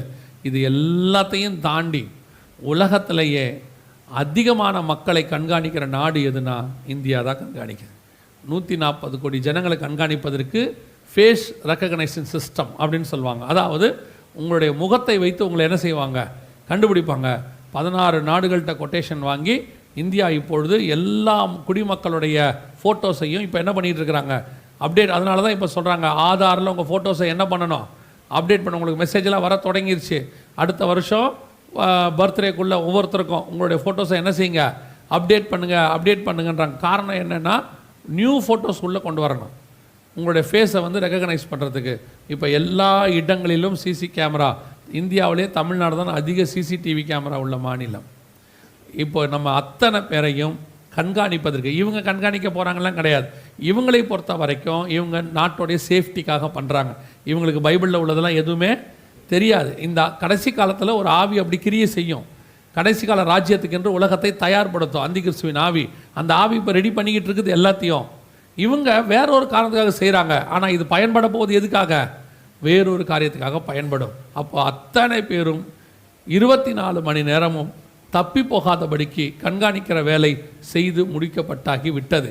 அதில் ஒரு பார்ட்டு தான் உங்கள் கையில் கொடுக்கப்படுகிற சிப். அதாவது உங்ககிட்ட கொடுக்கப்படுகிற அட்டைகளில் எல்லாத்துலேயும் இந்த சிப்பு வச்சு கொடுத்துக்கிட்டே இருக்காங்க. வெகு சீக்கிரத்தில் உங்கள் ஆதார் அட்டையும் சிப்பு வச்சு கொடுப்பாங்க. அதுக்கு முன்னாடி ஒரு வேலையை அவங்க செய்வாங்க. என்ன செய்வாங்க அப்படின்னு கேட்டிங்கன்னு சொன்னால், எல்லாவற்றையும் அந்த 17ஆம் வசனம் திருப்பி வாசிங்க சொல்கிறேன். வெளிப்பாடு 13:17 திருப்பி வாசிங்க. அந்த மிருகத்தின் முத்திரையாவது அதன் நாமத்தையாவது அதன் நாமத்தின் லெக்கத்தையாவது தரித்து கொள்கிறவன் தவிர வேறொருவனும் கொல்லவும் விற்கவும் கூடாதபடிக்கும் செய்தது. இந்த வாங்கவும் விற்கவும் கூடாதபடிக்கு செய்ததுன்னு இருக்கு இல்லையா, இதை செய்யறதுக்கு உங்ககிட்ட ஒரு வேலையை சொன்னாங்க. இப்போ என்ன சொன்னாங்க, எப்படி சொன்னாங்க அப்படிங்கிறத இப்போ நம்ம பார்க்க போகிறோம். உங்கள் யாருக்காவது ஞாபகம் இருக்குதா, ஆதார் நம்பர் ஏன் வாங்க கம்பல் பண்ணாங்க அப்படின்றதுக்காக ஞாபகம் இருக்குதா? ஆதார் நம்பரை ஒரு 8 வருஷம் 10 வருஷத்துக்கு முன்னாடி, இப்போ 2022 முதல்ல இம்ப்ளிமெண்ட் பண்ணது 2008. 8லேருந்து 10க்குள்ளே உங்களை இந்த ஆதார் நம்பரை வாங்க வைக்கிறதுக்கு ஒரு 12-14 வருஷத்துக்கு முன்னாடி என்ன சொல்லி வாங்க வச்சாங்கன்னு ஞாபகம் இருக்குதா? இல்லையா? மறதி ஒரு தேசிய வியாதி இல்லையா? உங்களுக்கு ஞாபகம் இல்லைல்ல? சரி, கவனி. கேஸ் உங்களுக்கு மானியத்தில் தான் கொடுக்குறாங்க தெரியுமா? இப்போ இல்லை, முன்னாடி மானியத்தில் தான் கொடுக்குறாங்க. அப்படி கொடுக்கும்போது உங்களுக்கு தொடர்ந்து மானியத்தில் கேஸ் வேணும்னா நம்மளாம் என்ன வாங்கணும், ஆதார் நம்பர் வாங்கணும்னு ஒரு அனௌன்ஸ்மெண்ட்டு கொடுத்தாங்க. அப்போ வந்து கேஸ் விலை வந்து 400 ரூபா தான். மானியத்தில் வாங்கினா 200 ரூபா. அந்த காசை கவர்மெண்ட் என்ன செஞ்சிடும், உங்களுக்கு கொடுத்துரும். ஸோ இது யாருக்கு கொடுப்பாங்கன்னா, ஆதார் நம்பர் வச்சுருக்கிறவங்களுக்கு தான் கொடுப்பாங்கன்னு ஒரு அனௌன்ஸ்மெண்ட் சொன்னாங்க. நாம் எல்லாருமே அந்த 200 ரூபாய்க்காக தான் என்ன பண்ணோம், ஆதார் நம்பர் வாங்கணும். வேறு நமக்கு அனௌன்ஸ்மெண்ட் அவ்வளோதான். இது வந்து ஒவ்வொரு நாட்டிலையும் ஐடியை வாங்க வைக்கிறதுக்கு ஒவ்வொரு திட்டத்தை அவங்க யூஸ் பண்ணாங்க. நம்ம ஊரில் இதை யூஸ் பண்ணாங்க. அமெரிக்காக்காரனுக்கு வேறு. அமெரிக்காக்காரன்ட்ட என்ன சொன்னாங்கன்னா, அவனுக்கு எல்லாமே இன்சூரன்ஸு, வண்டி இன்சூரன்ஸு, படிப்பு இன்சூரன்ஸு, அப்புறம் வேலை வச்சுருக்க கார் இன்சூரன்ஸு, அவன் பாடி இன்சூரன்ஸு, எல்லாம் இன்சூரன்ஸ். அப்போ என்ன சொன்னாங்கன்னா, நீங்கள் ஐடி நம்பர் வச்சுருந்தா தான் உங்களுக்கு என்ன உண்டு, இன்சூரன்ஸு, அது பல லட்சம் அப்படின்னு. ஒன்று அமெரிக்காரன் எல்லாம் பயந்து என்ன வாங்கிட்டான், ஐடி வாங்கிட்டான். இதில் அமெரிக்காக்காரன், இங்கிலாந்துக்காரங்க, ஜப்பான்காரங்கலாம் கணக்கே கிடையாது. அத்தனை பேரையும் வாங்க வச்சாங்க. ஒவ்வொருத்தருக்கும் ஒரு காரணத்தை சொல்லி வாங்க வச்சாங்க. அவனுக்கு பல லட்சம், நமக்கு வெறும் 200 ரூபா தான். நம்மக்கிட்ட என்ன சொன்னாங்கன்னா, உங்களுக்கு கேஸ் மானியம் கிடையாது அப்படின்னு. நம்ம வரிசையில் நின்று என்ன பண்ணிட்டோம், ஆமாம், வாங்கும் போது நம்ம கிட்ட ஒரு 4 பேஜ் கொடுத்தாங்க ஆதார் வாங்கிறதுக்கு. ஆனா பெண்ணால் ஆரம்பித்து, பேரில் ஆரம்பித்து, கல்யாணம் ஆயிடுச்சு ஆயிலியான்னு ஆரம்பித்து, எங்கே பிறந்தீங்க, அப்புறம் வந்துட்டு அப்பா பேர் அம்மா பேருன்னு போய் என்ன படிச்சிருக்கீங்க, எங்கே குடியிருக்கிறீங்க, சொந்த வீடா வாடகை வீடா மொட்டை மாடியா, 2 ஃப்ளோர் இருக்குதா, கார் வச்சுருக்கிறீங்களா, 2 வீலர் வச்சுருக்கிறீங்களா, கண் கருவிழிலேருந்து 10 கைரேகையிலேருந்து முகம் ஃபோட்டோவிலேருந்து, அதுக்கப்புறம் உங்கள் மனைவி கணவன் அவருடைய டிகிரி, அவங்க பிள்ளைகள் அவங்களுடைய ஃபோட்டோ மொத்தத்தையும் கேட்டாங்க. எவ்வளோ ரூபாய்க்கு? ஆமாம், நம்ம அதை பற்றிலாம் யோசிக்கவே இல்லை. ஒரு 200 ரூபாய்க்கு இத்தனை பேர் போய் வரிசையில் நின்று வாங்குறோமேன்னு என்றைக்காவது நினச்சோமா? நினைக்கவே இல்லை. நமக்கு 200 ரூபா பெரிய விஷயமா பட்டு குடும்பத்தோடு போய் மொத்தத்தையும் என்ன பண்ணிட்டோம், கொடுத்துட்டு வந்துட்டோம். இப்போ அவங்க வாங்கும் போது என்ன சொன்னாங்கன்னா, இனிமேட்டு மானியத்தை கையில் கொடுக்க மாட்டோம். மானியத்தை எங்கே போடுவோம்? பேங்க்கில் போடுவோம். அத்தனை பேர் என்ன ஓப்பன் பண்ணணும்? அக்கௌண்ட் ஓப்பன் பண்ணணும். ஆனால் அக்கௌண்ட் ஓப்பன் பண்ணால் என்ன வேணும்? ஆதார் வேணும்னாங்க. இப்போ ஆதாருக்கு கீழே உங்கள் கேஸு, உங்களை பற்றின மொத்த டீட்டெயில்ஸு, அதோட ரெண்டாவது என்ன வந்துருச்சு? பேங்க்கும் வந்துருச்சு. பேங்க்கில் போனோடனே அவங்க என்ன சொன்னாங்க, நாங்கள் உங்களுக்கு பேங்க் அக்கௌண்ட் ஓப்பன் பண்ணிடுவோம், ஆனால் உங்களுக்கு எஸ்எம்எஸ் அனுப்புவோம், ஓடிபி அனுப்புவோம், நீங்கள் எல்லாம் கண்டிப்பாக என்ன கொடுக்கணும்? ஒரு ஃபோன் நம்பர் ஒன்று கொடுக்கணுன்னாங்க. ஸோ இப்போ நம்ம எல்லாம் ஒரு செல்ஃபோன் நம்பர் கொடுத்தோம். செல்ஃபோன் வாங்குறதுக்கு, அந்த நம்பர் வாங்குறதுக்கு என்ன வேணும்? ஆதார் வேணும். இப்போ ஆதாருக்கு கீழே என்ன வந்துருச்சு? செல்ஃபோன் நம்பர் வந்துருச்சு. இதே மாதிரி ஒவ்வொன்றா இணைச்சிக்கிட்டே வந்தாங்க. ரேஷன் கார்டை இணைச்சாங்க, வீட்டு டாக்குமெண்ட்டை இணைச்சாங்க, காரு வாங்கணும் அல்லது 2 வீலர் வாங்கணும், எது வாங்கினாலும் இணைக்க தொடங்கினாங்க. இப்போது கடைசியாக இன்றைக்கி நிலைமை என்னென்னா, ஆதார் நம்பர் இல்லாமல் நீங்கள் எதையும் வாங்கவும் முடியாது, விற்கவும் முடியாது. உங்கள் நடுவில் ஒரு 2 வருஷம் கொரோனாவுக்கு முன்னாடி ஒரு வருஷம் 1.5 வருஷம் லேண்ட் டாக்குமெண்ட் எதுவுமே ரிஜிஸ்டர் பண்ணாமல் இருந்தாங்க. உங்களுக்கு ஞாபகம் இருக்குமான்னு தெரியாது. பண்ணாமல் காரணம் என்னென்னா, எல்லா லேண்ட் டாக்குமெண்ட்டையும் எதுக்குள்ளே கொண்டு வந்தாங்க? கம்ப்யூட்டருக்குள்ளே கொண்டு வந்து ஆதாருக்குள்ளே கொண்டு வந்தாங்க. அத்தனை பேரும் ஆதார் கொடுக்கணும். இப்போ என்ன ஆயிடுச்சு? லேண்ட் டாக்குமெண்ட் விற்க போனீங்கனாலும் உங்கள் ஆதாரம் வேணும், வாங்க போனால் அவர் ஆதாரம் வேணும், கல்யாணம் பண்ண போனால் மாப்பிள்ளையோட ஆதாரம் வேணும், பொண்ணோடைய ஆதாரம் வேணும். இப்போது மாப்பிள்ளையோட அப்பா அம்மா ஆதாரையும் கேட்குறாங்க போல் ரிஜிஸ்ட்ரேஷனுக்கு, பொண்ணுடைய அப்பா அம்மா ஆதாரம் வேணும், எல்லாம் வேணும். ஆதார் நம்பர் தான் பெஸ்ட் இருக்கிறதுலையே கண்டிப்புன்னு சொல்லிட்டாங்க. இப்போது 17 வெளிப்படுத்தல் 13:17 100% ஆம் என்றும் ஆமேன் என்றும் நிறைவேறி விட்டது. வாங்கவும் விற்கவும் கூடாதபடிக்கு செய்தது என்பது நம்ம கண்ணுக்கு முன்னாடி நடந்துக்கிட்டு இருக்கு. அதான் நான் எப்போவுமே சொல்வேன், நேற்றும் பார்த்தோம், இப்போவும் பார்க்குறோம், நாளைக்கும் பார்ப்போம். இன்னும் இது மாதிரி எவ்வளவோ செய்திகள் இருக்கு. ஆனால் இவ்வளோ விஷயங்கள் நடக்குதுங்கிற உணர்வு மட்டும்தான் நமக்கு இல்லை. இப்போ கையிலே நிறைவேறிட்டு இருக்கு. ஆதாரங்கிறது கையில் நிறைவேறிக்கிற ஒரு விஷயம். இது இல்லாமல் வாங்கவும் விற்கவும் முடியாதுன்ற இடத்துக்கு நம்ம வந்து பழகிட்டோம். ஆனால் யோசிச்சு பாருங்க, இது வெளிப்படுத்தல் 13:17 தீர்க்க தரிசனம் நிறைவேறுதல். நான் வந்து இப்போ அதுக்குள்ளே தான் இருக்கிறேன், மாட்டி இருக்கிறேன். உங்களுக்கு ஏதாவது தோணுதா? உணர்வு ஏதாவது வருதா? உணர்வே நமக்கு வராது. நம்ம ஆஸ் யூஷுவல் ஆகிட்டோம். எங்கே போனாலும் ஆதார் நம்பர், போகும்போது நம்மளே கேஷுவலாக கேட்குறோம். இப்போ ஆதார் அட்டை எடுத்துக்கிட்டிங்களா? அங்கே போனோன்னா ஆதார் கேட்பாங்க. இப்போ நம்ம அந்த அளவுக்கு எப்படி ஆகிட்டோம்? நம்மளை பிடிச்சிருக்கிற விஷயத்தையே பிடிச்சிருக்குன்னா விரும்புறது இல்லை. என்ன ஒன்று லாக் பண்ணியிருக்குது, அது என்ன லாக் பண்ணியிருக்குன்னா எனக்கு தெரியல. அதை தான் இயேசு சொல்கிறாரு. நோவா காலத்தில் ஜனங்க எப்படி இருந்தாங்களாம்? வெள்ளம் வந்து வாரிக்கொண்டு போகும் அளவும் உணராது இருந்தார்கள். அவங்களுக்கு அந்த உணர்வே இல்லையாமா. இப்போ அதே தான் நான் சொல்கிறது. சபைக்குள்ளே உட்காந்துருக்கிறவங்களுக்கு, உலகத்தாருக்கு தெரியாது. அவங்களுக்கு அது டெக்னாலஜி, அவங்களுக்கு அது பாதுகாப்பு, அவங்க வேலையை அவங்க செய்கிறாங்க. சபையில் இருக்கிறவங்களுக்கு எனக்கு தெரியணுமே, 17வது வசனம் நிறைவேறுது, என்னை பிடிக்க தொடங்கிட்டாங்க, எனக்கு நம்பர் கொடுத்துட்டாங்க, 666க்குள்ளே வந்துட்டோம், இது இல்லாமல் வாங்கவும் விற்கவும் கூடாதபடிக்கு நடக்குது. இப்போ எங்கே போனாலும் ஆதார் கேட்குறாங்க, ஒரு பேங்க் அக்கௌண்ட்டில் கேட்குறாங்க, ரினியூவல் பண்ணணுன்னா கேட்குறாங்க, ஒரு ஃபோன் நம்பர் நியூ நம்பர் வாங்கணுன்னா கேட்குறாங்க, ஒரு வாகனம் 2 வீலர் வாங்கணுன்னாலும் கேட்குறான். ஒரு நீங்கள் போய் பாருங்கள், ஒரு பேங்க்கில் ஒரு லேண்டு வாங்க போகிறீங்க, எது வாங்க போகிறீங்க, ஒரு கல்யாணம் பண்ண போகிறீங்க, பிள்ளைய ஸ்கூலில் சேர்க்க போகிறீங்க, எல்லாத்துக்கும் ஆதார். கவர்மெண்ட் ஹாஸ்பிட்டலுக்கு, கரெக்ட், கவர்மெண்ட் ஹாஸ்பிட்டலுக்கு அர்ஜென்ட்டுக்கு கர்ப்பத்துக்கு போய் விருதுநகரில் நடந்துச்சு. பிரசவத்துக்கு உள்ளே போனால் நிற்க வச்சுட்டா வாசலில். எங்ககிட்ட அந்த ப்ரூஃபே இருக்குது, பேப்பர் கட்டிங். உள்ளே போகிறதுனால நிற்க வச்சுட்டாங்க. ஆதார் நம்பர் இருந்தால் தான் உள்ளே விடுவேன்னு சொல்லியிருக்கிறாங்க. அது பேப்பர்லேயே வந்துச்சு. விருதுநகரில் தான் நடந்துச்சு. அந்த அளவுக்கு வாங்கவும் விற்கவும் கூடாத காலம் வந்துருச்சு. ஆனால் உணர்வு மட்டும் சபைக்கு இல்லை, நமக்கு இல்லை, அவ்வளோதான். ஏன் ஆண்டவர் திருப்பி நமக்கு இதை சொல்லிக்கிட்டே இருக்கிறாரு? 3.5 வருஷம் இயேசு திருப்பி இஸ்ரவேல்கிட்ட சொல்லிக்கிட்டே இருக்கிறாரு, நான் வந்துட்டேன். ஒருத்தனுக்கும் என்ன வரல. கடைசியில் இயேசு சொல்லிட்டாரு, உங்களை எவனுக்குமே வராது, புறஜாதியாருக்கு தான் வருன்ட்டார். ஆண்டவர் இது எப்பாத்தான் சொல்லுவார் ஆண்டவர், அந்த காது அடைக்கப்பட்டவனை திறக்கிற இடத்துல. ஆனால் அதுக்கு முன்னாடி வசனம் எப்படி இருக்குன்னு தெரியுமா? அவர் பெருமூச்சு விட்டு எப்பாத்தா என்று சொன்னார். அர்த்தம் என்ன தெரியுமா? அதுக்கு முந்தின வசனத்தில் புறஜாதியார்ட்ட இயேசு போயிட்டு வருவார். புறஜாதியார்ட்ட பெரிய அற்புத அடையாளம்லாம் நடந்துடும். இஸ்ரவேல் எல்லைக்குள்ளே வருவார். வந்தால் இந்த வயலுக்கு காது அடைச்சி கிடக்கும். அவருடைய ஆவிக்குரிய அர்த்தம் என்ன? வெளியில் இருக்கிற ஜனங்களுக்கெல்லாம் காது திறக்குது, நல்லா கேட்குறான், அவன் ரட்சிக்கப்படுறான். ஆனால் சொந்த ஜனங்களுடைய காது அடைக்கப்பட்டிருக்கு. இயேசு பெருமூச்சு விட்டு எப்பாத்தா என்று சொன்னார், திறக்கப்படுவதாக. இன்னைக்கு அதுதான் சபையினுடைய நிலைமை. அன்னைக்கு அது இஸ்ரவேல் நிலைமை, இன்னைக்கு சபையினுடைய நிலைமை அதுதான். அடைக்கப்பட்ட காது. காது எதுக்கு மட்டும் திறக்குது? பலூகி பெறுவாய். காது நல்லா திறக்குது. 2023 ஆசீர்வாதத்தின் கொளிக்கிற வருஷம். காது நல்லா திறக்குது. நீ அகப்பட்டுக்கிட்டு இருக்கிற விற்கவும் மூடாதபடிக்கு வந்துருச்சு, எப்போ முடிப்பீங்கன்னு கேட்குறான் கூட்டத்தை. காது அடைக்கப்பட்டிருக்குது. கேர்ஃபுல்லாக இருந்து கொள்ளுங்க. இதுக்கு மேலே ஆண்டவர் எப்படி வந்து சொல்லுவாருன்னு தெரியாது. உங்கள் சபைக்கு உங்களுக்கு வந்து கர்த்தர் சொல்லிக்கிட்டு இருக்கிறார். இது எங்கேயோ வந்து இல்லை. இதில் 2 முக்கியமான விஷயம் இருக்குது. ஒன்று, வந்து கர்த்தர் சொல்கிறாருன்னா உன்னை கர்த்தர் நேசிக்கிறாருன்னு அர்த்தம். வந்து உங்கள்கிட்ட சொல்கிறாரு. எத்தனையோ பேர் உலகத்தில் இருந்தபோது இஸ்ரவேலுக்கு வந்து சொன்னார். அவனை நேசித்ததுனால தான் வந்து சொன்னார். 2, எவனிடத்தில் அதிகமாய் கொடுக்கப்படுகிறதோ அவனிடத்தில் அதிகமாயும் கேட்கப்படும்.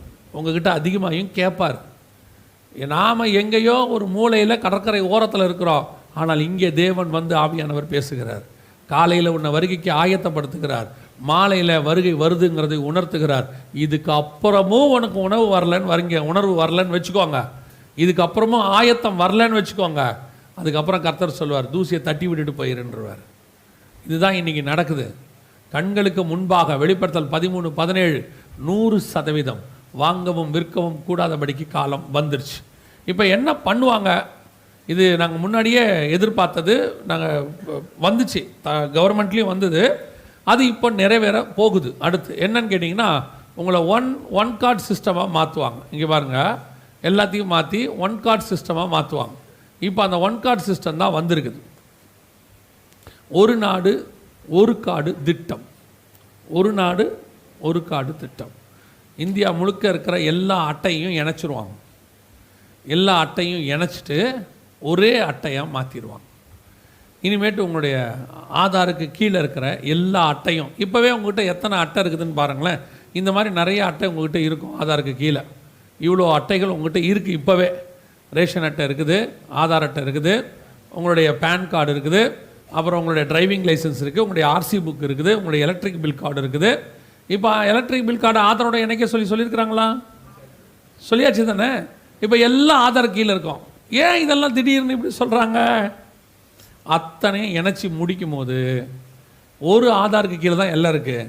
அப்புறம் இதெல்லாம் வேணாம், இந்த ஆதாரை போட்டாலே இவ்வளோ டீட்டெயிலும் வந்துடுவாங்க. புரியுதா உங்களுக்கு? ஆதாருக்கு கீழே இவ்வளோ டீட்டெயிலையும் அவங்க ஃபீட் பண்ணிட்டாங்க கம்ப்யூட்டர்லன்னா, அதுக்கப்புறம் உங்ககிட்ட இருக்கிற எந்த அட்டையுமே தேவையில்லை, ஒரு ஆதார் அட்டை போதும். இந்த ஆதார் நம்பரை கொண்டு போய் நீங்கள் இ-சேவை மையத்திலையோ எங்கேயோ ஏடிஎம் மிஷின் மாதிரி தான் வச்சுக்கோங்களேன், ஏதோ ஒரு இடத்துல அவங்க ஸ்வைப் பண்ணுறாங்க, உங்களை காட்ட சொல்கிறாங்கன்னா, ஸ்கேன் பண்ணாங்கன்னா ஆட்டோமேட்டிக்காக உங்களுடைய எல்லா டீட்டெயிலும் வந்துடும். நீங்கள் ஆதாருக்கு கொடுத்த டீட்டெயில் இல்லாமல், பேங்க் டீட்டெயில் இல்லாமல், இபி டீட்டெயிலு, உங்களுடைய கார் வச்சுருக்கீங்களா, நீங்கள் வந்து என்ன ஆர்சி புக்கு, உங்களுடைய டிரைவிங் லைசன்ஸு எல்லாம் வந்துடும். இதுக்கு பேர் தான் ஒன் கார்டு சிஸ்டம். இதுக்கு பேர் தான் என்னது? One card system. இந்த ஒன் கார்டு சிஸ்டம் 2018 வந்திருக்கணும். அப்போயே அனௌன்ஸ் பண்ணிட்டாங்க. அவங்க என்ன சொன்னாங்கன்னா, அப்படி ஒரு திட்டத்தை வகுத்துருக்குறோன்னு சொன்னாங்க. இங்கே என்ன சொல்கிறாங்க பாருங்கள், ஒரு நாடு ஒரு கார்டு திட்டம் விரைவில் அமுல்படுத்தப்படும் அப்படின்னு போடுறாங்க. இங்கே பாருங்கள், விரைவில் அமுல். அப்போவே 2018 நாங்கள் அப்போவே என்ன சொன்னோன்னா, இது அமுல்படுத்துறதெல்லாம் இல்லை, ஆல்ரெடி ரெடியாக இருக்கு. வெளிநாட்டில் ஃபுல்லாக ரெடி ஆயிடுச்சு. இப்போ அங்கே உள்ளது நமக்கு கொஞ்சம் லேட்டாக வருது. நடுவில் கொரோனா வந்தது. கொரோனாவில் வந்து நமக்கு நல்லதே கிடையாது, நிறையா தீங்கு இருக்குது. 1-2 நல்லது நடந்துச்சு. ஒரு கெட்டதுலேயும் நல்லது நடக்கும்பாங்கள்ல, அந்த மாதிரி அவ்வளோ பெரிய கெட்டதில் ஒரு நல்லது, வருகைக்கு ஒரு சான்ஸ் கிடச்சிச்சு தள்ளி போகிறதுக்கு. ஏன் தெரியுமா? அப்படி தள்ளி போனதுனால இதெல்லாம் கொஞ்சம் தள்ளி போச்சு. நமக்கு இன்னும் ஆயத்தமாகறதுக்கு ஆண்டவர் ஒரு சான்ஸ் கொடுத்தாரு. ஒருவேளை கொரோனாவுக்கு முன்னாடி கொரோனா ஒட்டி வருகை வந்திருந்தா இவ்வளோ பெரிய கூட்டம் உணர்வில்லாத கூட்டமாக இருந்திருக்கும். நான் விசுவாசிக்கிறேன், கொரோனாவில் ஒரு பெரிய கூட்டம் கர்த்தர் பக்கம் திரும்பி இருக்கிறது, வசனத்தின் பக்கம் திரும்பி இருக்குது. எதை வச்சு சொல்கிறோம் அப்படின்னா, நாங்களே நிறைய ஆட்களை பார்க்குறோம். அந்த மாதிரி வசனத்துக்காக வைராக்கியமாக மாறின ஒரு பெரிய கூட்டம் கர்த்தர் பக்கம் திரும்பிடுச்சு. அதை தாண்டி நான் எப்படி பார்க்குறேன் அப்படின்னு கேட்டிங்கன்னா, இந்த கொரோனாவுடைய இதில் பார்த்திங்கன்னா மிக முக்கியமாக ஒரு சம்பவம் நடந்துச்சு. என்னென்னா, எல்லாமே சுத்திகரிக்கப்பட்டுச்சு. காற்று சுத்திகரிக்கப்பட்டுருச்சு, வாகனங்கள்லாம் ஓடாததுனால. அதற்கு பிறகு வந்து மரம் செடி கொடியெல்லாம் பசுமையாக மாறிடுச்சு இந்த கார்பன் டை ஆக்சைடெலாம் இல்லாததுனால. அப்புறம் ஜனங்களுடைய நடமாட்டங்கள்லாம் இல்லாததுனால மிருகங்கள்லாம் ரொம்ப ரெஃப்ரெஷ் ஆயிடுச்சு, வானம் கிளியர் ஆயிடுச்சு, நதிகள் எல்லாம் சுத்தமாயிருச்சாமா. நிறைய நதிகள் க்ளீன் பண்ணாமல் என்னவாயிருச்சு, சுத்தமாயிருச்சு. மனுஷர்கள் புழங்காததுனால, அவங்க இறங்கி முங்கி எழும்பி இதெல்லாம் பண்ணாததுனால.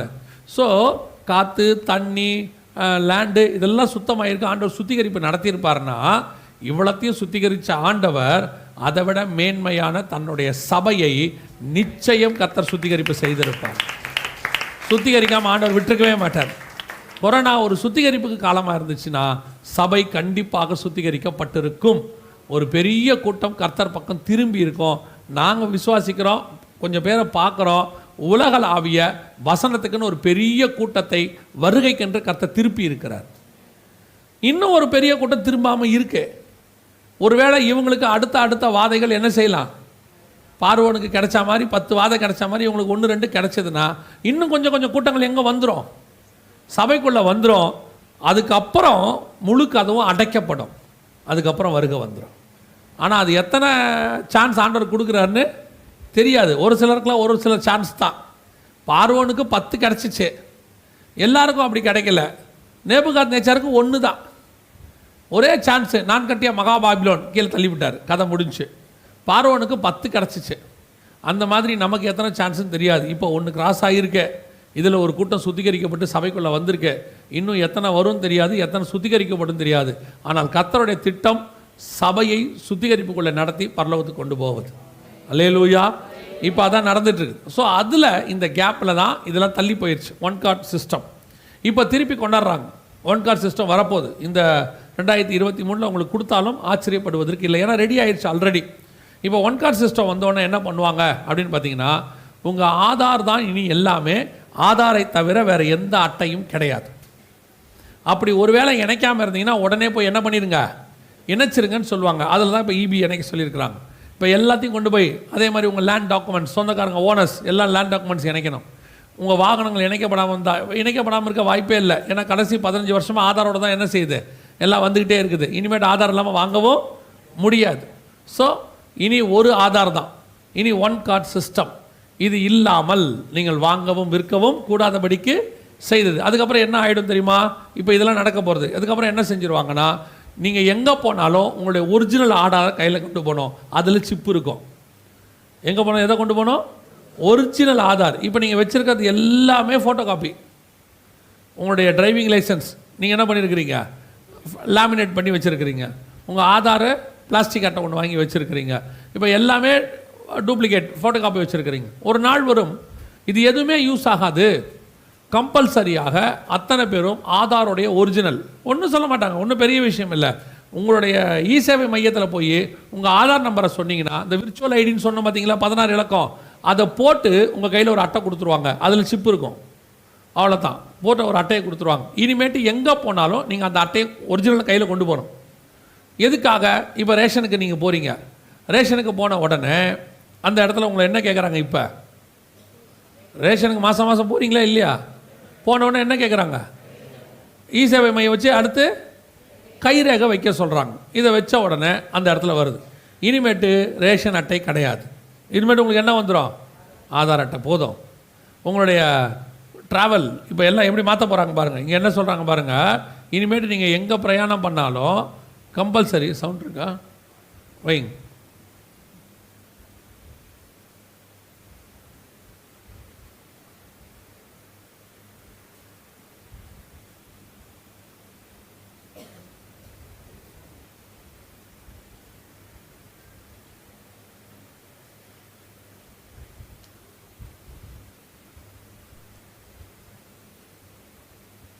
செக் பண்ணிங்களா?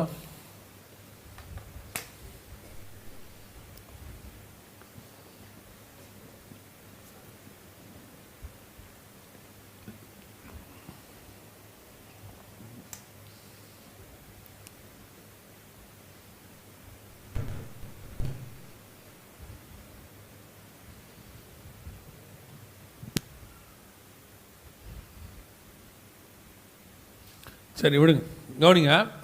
இப்போ இதில் என்ன சொல்கிறாங்க அப்படின்னு கேட்டிங்கன்னு சொன்னால், இனிமேட்டு நீங்கள் எங்கே ஃப்ளைட்டில் போனாலும் என்ன பண்ணாலும் கம்பல்சரி ஆதார் நம்பர் இருந்தால் தான் டிக்கெட்டு. இல்லைன்னா நீங்கள் ஆதார் நம்பர் இல்லாட்டி உங்களுக்கு என்ன கிடையாது, டிக்கெட் கிடையாது. இதில் பார்த்தீங்கன்னா அதில் இன்னொன்றும் காட்டுவாங்க. அதில் என்ன காட்டுறாங்க பாருங்கள், டிக்கெட் புக் பண்ணும்போது ஆதார் நம்பர் இருந்தால் தான் உங்களுக்கு டிக்கெட் புக் பண்ண முடியும். ஆனால் டிக்கெட் புக் பண்ணுற வரைக்கும் தான் ஆதார் நம்பர். நீங்கள் ட்ராவல் பண்ணுறதுக்கு என்ன பண்ணணும் அப்படின்னு கேட்டிங்கன்னா கைரேகை வைக்கணும். இப்போ காட்டுவாங்க பாருங்கள், ட்ராவல் பண்ணுறதுக்கு எங்கே போகிறதா இருந்தாலும் உங்களுடைய கைரேகையை வைக்கணும். இப்போ நீங்கள் எப்படி, இதை பாருங்கள், இதான் கைரேகை வைக்கணும். எப்படி இப்போ நீங்கள் ரேஷன் கடைக்கு போகணுன்னு என்ன பண்ணுறீங்க, கைரேகை வைக்கிறீங்க. இ சேவை மையத்துக்கு போனால் என்ன பண்ண சொல்கிறாங்க, கைரேகை வைக்க. சில பேங்க்குக்கு போனால் என்ன பண்ண சொல்லுவாங்க, கைரேகை வைக்க சொல்லுவாங்க. நீங்கள் வெளிநாட்டுக்கு போனீங்கன்னா இமிக்ரேஷனில் கைரேகை வைக்க சொல்லுவாங்க. ஏன் இப்போ திடீர்னு எல்லாரும் கைரேகை வைக்க சொல்லிட்டாங்க? ஒரு காலத்தில் கைரேகை வைக்கிறது கேவலம் இல்லையா? நம்மளே என்ன சொன்னோம், நான் தான் கை நாட்டு ஆகிட்டேன், நீயாவது என்ன செய்யணும், நல்லா படித்து பாஸ் ஆகணும், நல்ல பெரிய வேலை பார்க்கணும். இது ஒரு பெரிய டயலாக். அப்போ நான் தான் கை நாட்டு, நான் தான் கை நாட்டுன்னு. இப்போ எல்லாம் படிச்சிருந்தாலும் நீங்கள் கண்டிப்பாக என்ன தான் வைக்கணும், கை நாட்டு தான் வைக்கணும். கை நாட்டு வச்சா தான் மரியாதை. சாலமோன் ராஜா சொன்னது எவ்வளோ கரெக்டாக இருக்குது பாருங்கள். நூதனமானது ஒன்றும் இல்லை. எது பயணம் புக்கிங் இருக்கும்.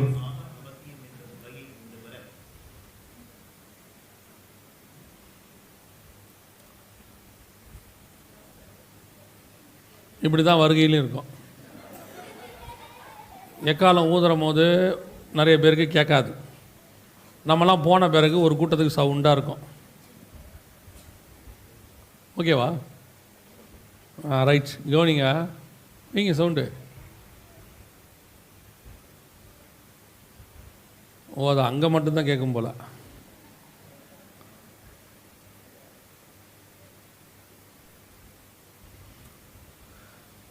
இப்போது வைக்காவிட்டால் இனி ஒரு காலம் வைக்காதிருக்க கடவர்கள். கல்யாணத்தில் சொல்கிற மாதிரி தான் சொல்கிறேன் உங்களுக்கு. சரி விட்டுருங்க, தயவு செய்து 2 பேரும் கவனிங்க. சவுண்டு வைக்காதீங்க, நான் சொல்லும் போது மட்டும் வைங்க, இப்போ வைக்க விடாதீங்க. கவனிங்க. அப்போது இனி எங்கே போனாலும் கைரேகை வைக்கிறது நமக்கு என்னவா மாறிடுச்சு,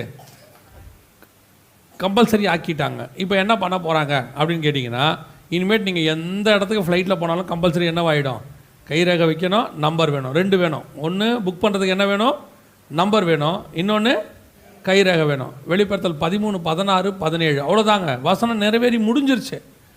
அது சிறியோர் பெரியோர் ஐஸ்வர்யவான்கள் தரித்திரர் சுயாதீனர் அடிமைகள் இவர்கள் யாவரும் தங்கள் தங்கள் வலது கைகளிலாவது நெற்றிகளிலாவது ஒரு முத்திரையை பெறும்படிக்கு அந்த மிருகத்தின் முத்திரையாவது நாமத்தையாவது நாமத்தின் லக்கத்தையாவது தரித்து கொள்ளுகிறவன் தவிர. அவ்வளோதான், முடிஞ்சிருச்சு. எவ்வளவு தெளிவாக 1900 வருஷத்துக்கு முன்னாடி பைபிளில் உள்ளது.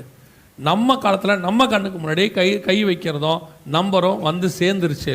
அதுவும் நீங்கள் வெளியே ட்ராவலே பண்ண முடியாது. ஒருவேளை நான் இதில் போகல, ஃப்ளைட்டில் போகல, நான் எதுக்குங்க ஃப்ளைட்டில் போகிறேன், எதாக இருந்தாலும் நான் போய் ட்ரெயின் ஏறி போயிடுறேன்னீங்கன்னா கீழே அதையும் கொடுத்துட்டாங்க பாருங்கள். ட்ரெயினில் போகிறதா இருந்தாலும் இனிமேட்டு உங்களுக்கு என்ன வேணும், ஆதார் நம்பரும் கைரேகையும் வேணும். இப்போ என்ன பண்ணுவாங்கன்னு கேட்டிங்கன்னா, இப்போ நீங்கள் ரேஷன் கடைக்கு போனீங்கன்னா ஒரு சின்ன இன்ஸ்ட்ருமெண்ட் வச்சுருக்கிறாங்களா, ஒரு விரல் மட்டும் வைக்கிற மாதிரி, அதே மாதிரி டிடிஆர் பாக்கெட்டில் ஒன்று வச்சுருப்பார். நீங்கள் போய் ஏறின உடனே கைரேகை வைக்க சொல்லுவார். நீங்கள் கைரேகை வச்ச உடனே அவருடைய கையில் உள்ள ஃபோனில் இந்த கைரேகைக்கு உரியவருடைய நம்பரு எல்லாம் வரும். உங்கள் டிக்கெட் நம்பரும் இதுவும் கரெக்டாக இருக்கான்னு பார்ப்பாங்க, சார்ட்டு. இல்லைன்னா உங்களை அப்படியே பிடிச்சி ஃபைன் பிடிச்சி உள்ளே போட்டுருவாங்க. ஸோ நீங்கள் கைரேகையும் நம்பரும் இருந்தால் தான் ட்ராவல் பண்ண முடியும். சரி, அடுத்து இப்போ நீங்கள் சொல்கிறீங்க கார்லேயும் போகலிங்க, இதுலேயும் போகலிங்க, ட்ரெயின்லேயும் போகல, விடுங்க, நான் எல்லாத்துலேயும் எப்படி போய்க்கிறேன், பஸ்ஸுலேயோ கார்லேயோ போய்க்கிறேன். நாங்கள் உங்களை அப்படிலாம் விட்டுற மாட்டோம். அப்படி டோன்ட் வரி. அதுக்கு தான் டோல்கேட் போட்டு வச்சுருக்கிறோம். எல்லா பக்கமும் டோல்கேட் இருக்குது. அத்தனை டோல்கேட். இப்போ என்ன சொல்லியிருக்காங்க பாருங்கள், டோல்கேட் ஃபுல்லாக சவுண்ட் இருக்கா, வருமா, படமே போயிடுச்சு. சவுண்டு கேட்டால் படம் போடுச்சு. விமான பயணம் புக்கிங்கிற்கும் ஆதார் அவசியம் என்ற முறையை கொண்டு வர விமானம் இல்லை. இப்போ நீங்கள் என்னமோ பண்ணீங்க, இங்கே அது வைக்காதீங்க. அவர் என்னமோ பண்ணாரு, நீங்கள் வச்சோன்னா போயிடுச்சு. ஃபஸ்ட்டில் அது வைங்க.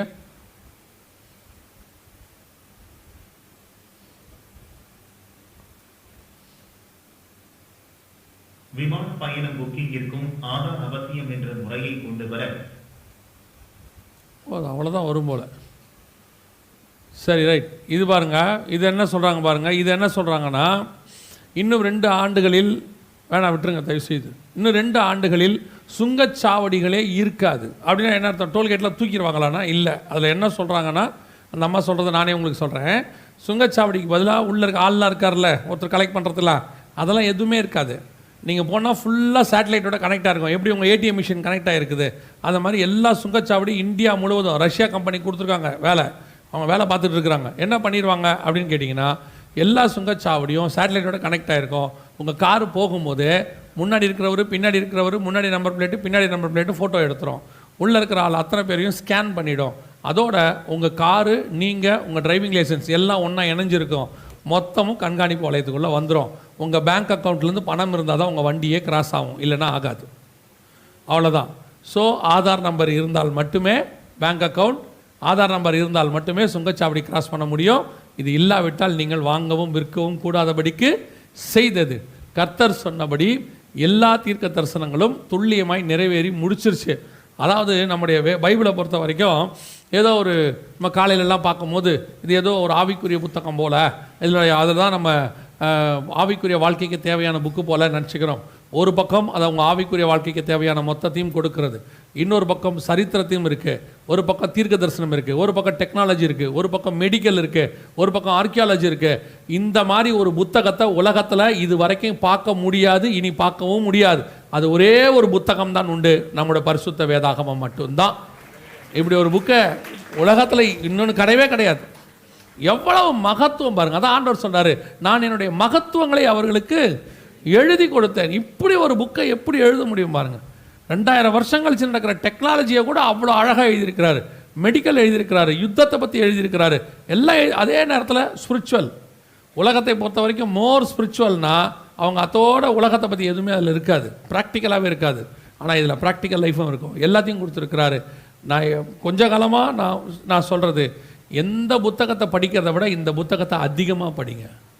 உலகத்தில் இருக்கிற எல்லா புக்கையும் படிச்சுட்டு இந்த ஒரு புக்கை நீங்கள் படிக்கலைன்னா பரலோகத்துக்கு போகவே முடியாது. ஒரு வேளை உங்களுக்கு மற்ற புக்கெல்லாம் படிக்கலை, ஒரு புக்கு கூட படிக்கலை, படிப்பறிவே இல்லைன்னு கூட வச்சுக்கோங்க, இந்த ஒரு புக்கை மட்டும் நீங்கள் படிச்சிட்டிங்கன்னா போதும், அது கொண்டு போய் உங்களை பரலோக ராஜ்யத்தில் சேர்த்துரும். அவ்வளவு மகத்துவம் உள்ளதான் அவங்க கையில் உள்ள வேதம்.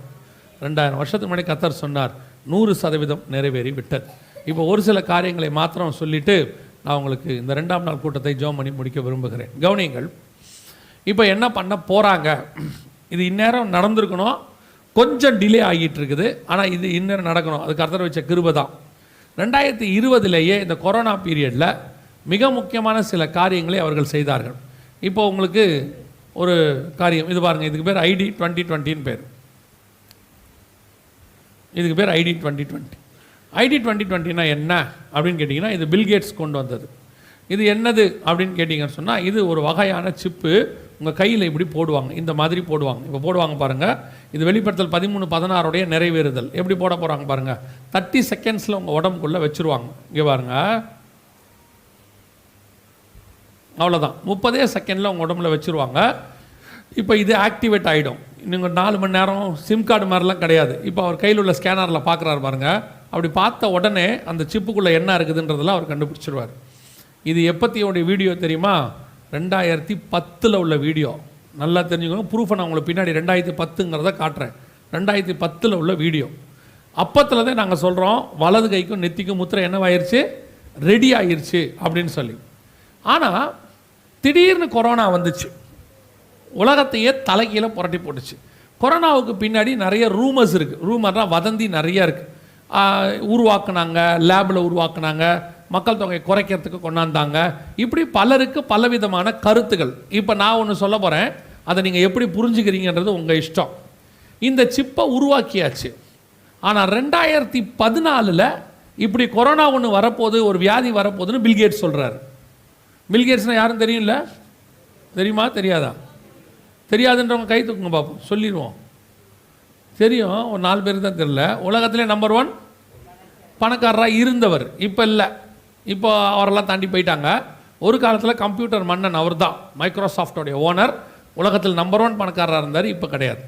அவர் 2014-15 இப்படி ஒரு வியாதி வரப்போகுது, அந்த வியாதிக்கு ரெடி ஆகுங்க, மருந்து கண்டுபிடிங்க, இந்த மாதிரிலாம் சொல்லிவிட்டு அவர் இந்த மாதிரி இது அவர் தான் ஐடி 2020 அப்படின்னு சொல்லி டிஜிட்டல் ஐடி, உங்கள் உடம்புக்குள்ளேயே ஐடி வைக்கிற மெத்தட் சிப்பு ஒன்று வேணும், இதெல்லாம் உங்கள் உடம்புல வைக்கணும். அதை வச்சாச்சுன்னா இனிமேட்டு கொரோனா மாதிரி எந்த வைரஸ் வந்தாலும் கண்டுபிடிச்சிடலாம், அது கண்டுபிடிச்சிரும். அது மட்டும் இல்லை, கொரோனாவுக்கு வேக்சின் போட்டால் அந்த வேக்சின் போட்டாச்சா இல்லையாங்கிறத கண்டுபிடிக்கலாம். இப்படி நிறைய விஷயங்களை இவர் சொல்லிட்டார். ஐடி 2020ன்னு சொல்லி இது நம்ம பண்ண போகிறோம்லாம் அனௌன்ஸ் பண்ணிட்டார். சரி, இவருக்கு ஏன் முன்னாடி தெரிஞ்சிச்சு, இவர் எப்படி இதெல்லாம் தெரிஞ்சுக்கிட்டாருன்ற கேள்வியில் நமக்கு வேணாம், கேட்டால் அதுக்கு பின்னாடி வேறு எங்கேயாவது போகும். ஸோ இப்போ இவர் இதை அனௌன்ஸ் பண்ணிட்டார். இப்போ நாம் கொரோனாவில் என்ன பண்ணோம் அப்படிங்கிறத கவனிக்க போகிறோம். கொரோனாவில் நம்மளை என்ன பண்ண வச்சாங்க அப்படின்னு. கொரோனா வந்துச்சு. கொரோனா வந்த பிறகு திடீர்னு நமக்கு ஊசி இல்லை, மருந்து இல்லை, எதுவுமே இல்லாமல் கிட்டத்தட்ட 1.5 வருஷம் நம்ம அலைஞ்சிக்கிட்டு இருந்தோம் 2021 பாதி வரைக்கும். அதுக்கப்புறம் திடீர்னு வேக்சின் என்னவாயிருச்சு, ரெடி ஆயிருச்சு. ஒரு 5 வகையான வேக்சின், 6 வகையான மருந்துகள் ரெடியாக இருக்குது. இந்த 6ல் நீங்கள் எதை வேணாலும் போடலான்னு உலக சுகாதார மையம் நமக்கு அனௌன்ஸ் பண்ணிச்சு. அதில் இந்திய அரசாங்கம் 2 சொல்லிச்சு. 2ல் நீங்கள் ஃபைசர் போடலாம். அப்புறம் வந்துட்டு கொரோனா வேக்சின் 2 இருக்குது, கோவிஷீல்டு, கோவேக்சின், இதை நீங்கள் போட்டுக்கலாம், இப்படிலாம் சொல்லிட்டாங்க. இப்போ நம்ம ஆட்களுக்கு வந்து கொரோனா வேக்சின் போடுறதுன்றது ஒரு பெரிய விஷயம். ஏன்னு சொன்னால் பயமுறுத்திட்டான். கொரோனா வேக்சின் போட்டால் ஹார்ட் அட்டாக் வரும்னு ஒரு குரூப் சொல்லிருச்சு. கொரோனா வேக்சின் போட்டால் செத்துருவாங்கன்னு வெளிநாட்டில் ஒருத்தர் சொன்னார். கொரோனா வேக்சின் போட்டால் முதலையாக மாறிடுவோம், இப்படி நிறையா சொல்லி இப்போ இவங்க மைண்ட்லலாம் என்னென்னா வேக்சின் போட கூடாதுன்னு ஒரு குரூப்பு. இதில் எது ஆபத்துன்னு யாருக்குமே தெரியல. அப்போது எல்லாரும் இதை போடலாமா வேணாமா இப்படி யோசித்து ஒரு குரூப்பு போடுது, ஒரு குரூப்பு போடலை. இன்னுமே உலகத்தில் அமெரிக்காவில் வந்து 30% பேர் போடலையாமா வேக்சின். அவங்க நாட்டில் போட மாட்டோன்னு அடம் பிடிக்கிற குரூப் ஒன்று இன்னும் இருக்கே, அப்படி கிடக்கு. அது இருக்கட்டும்.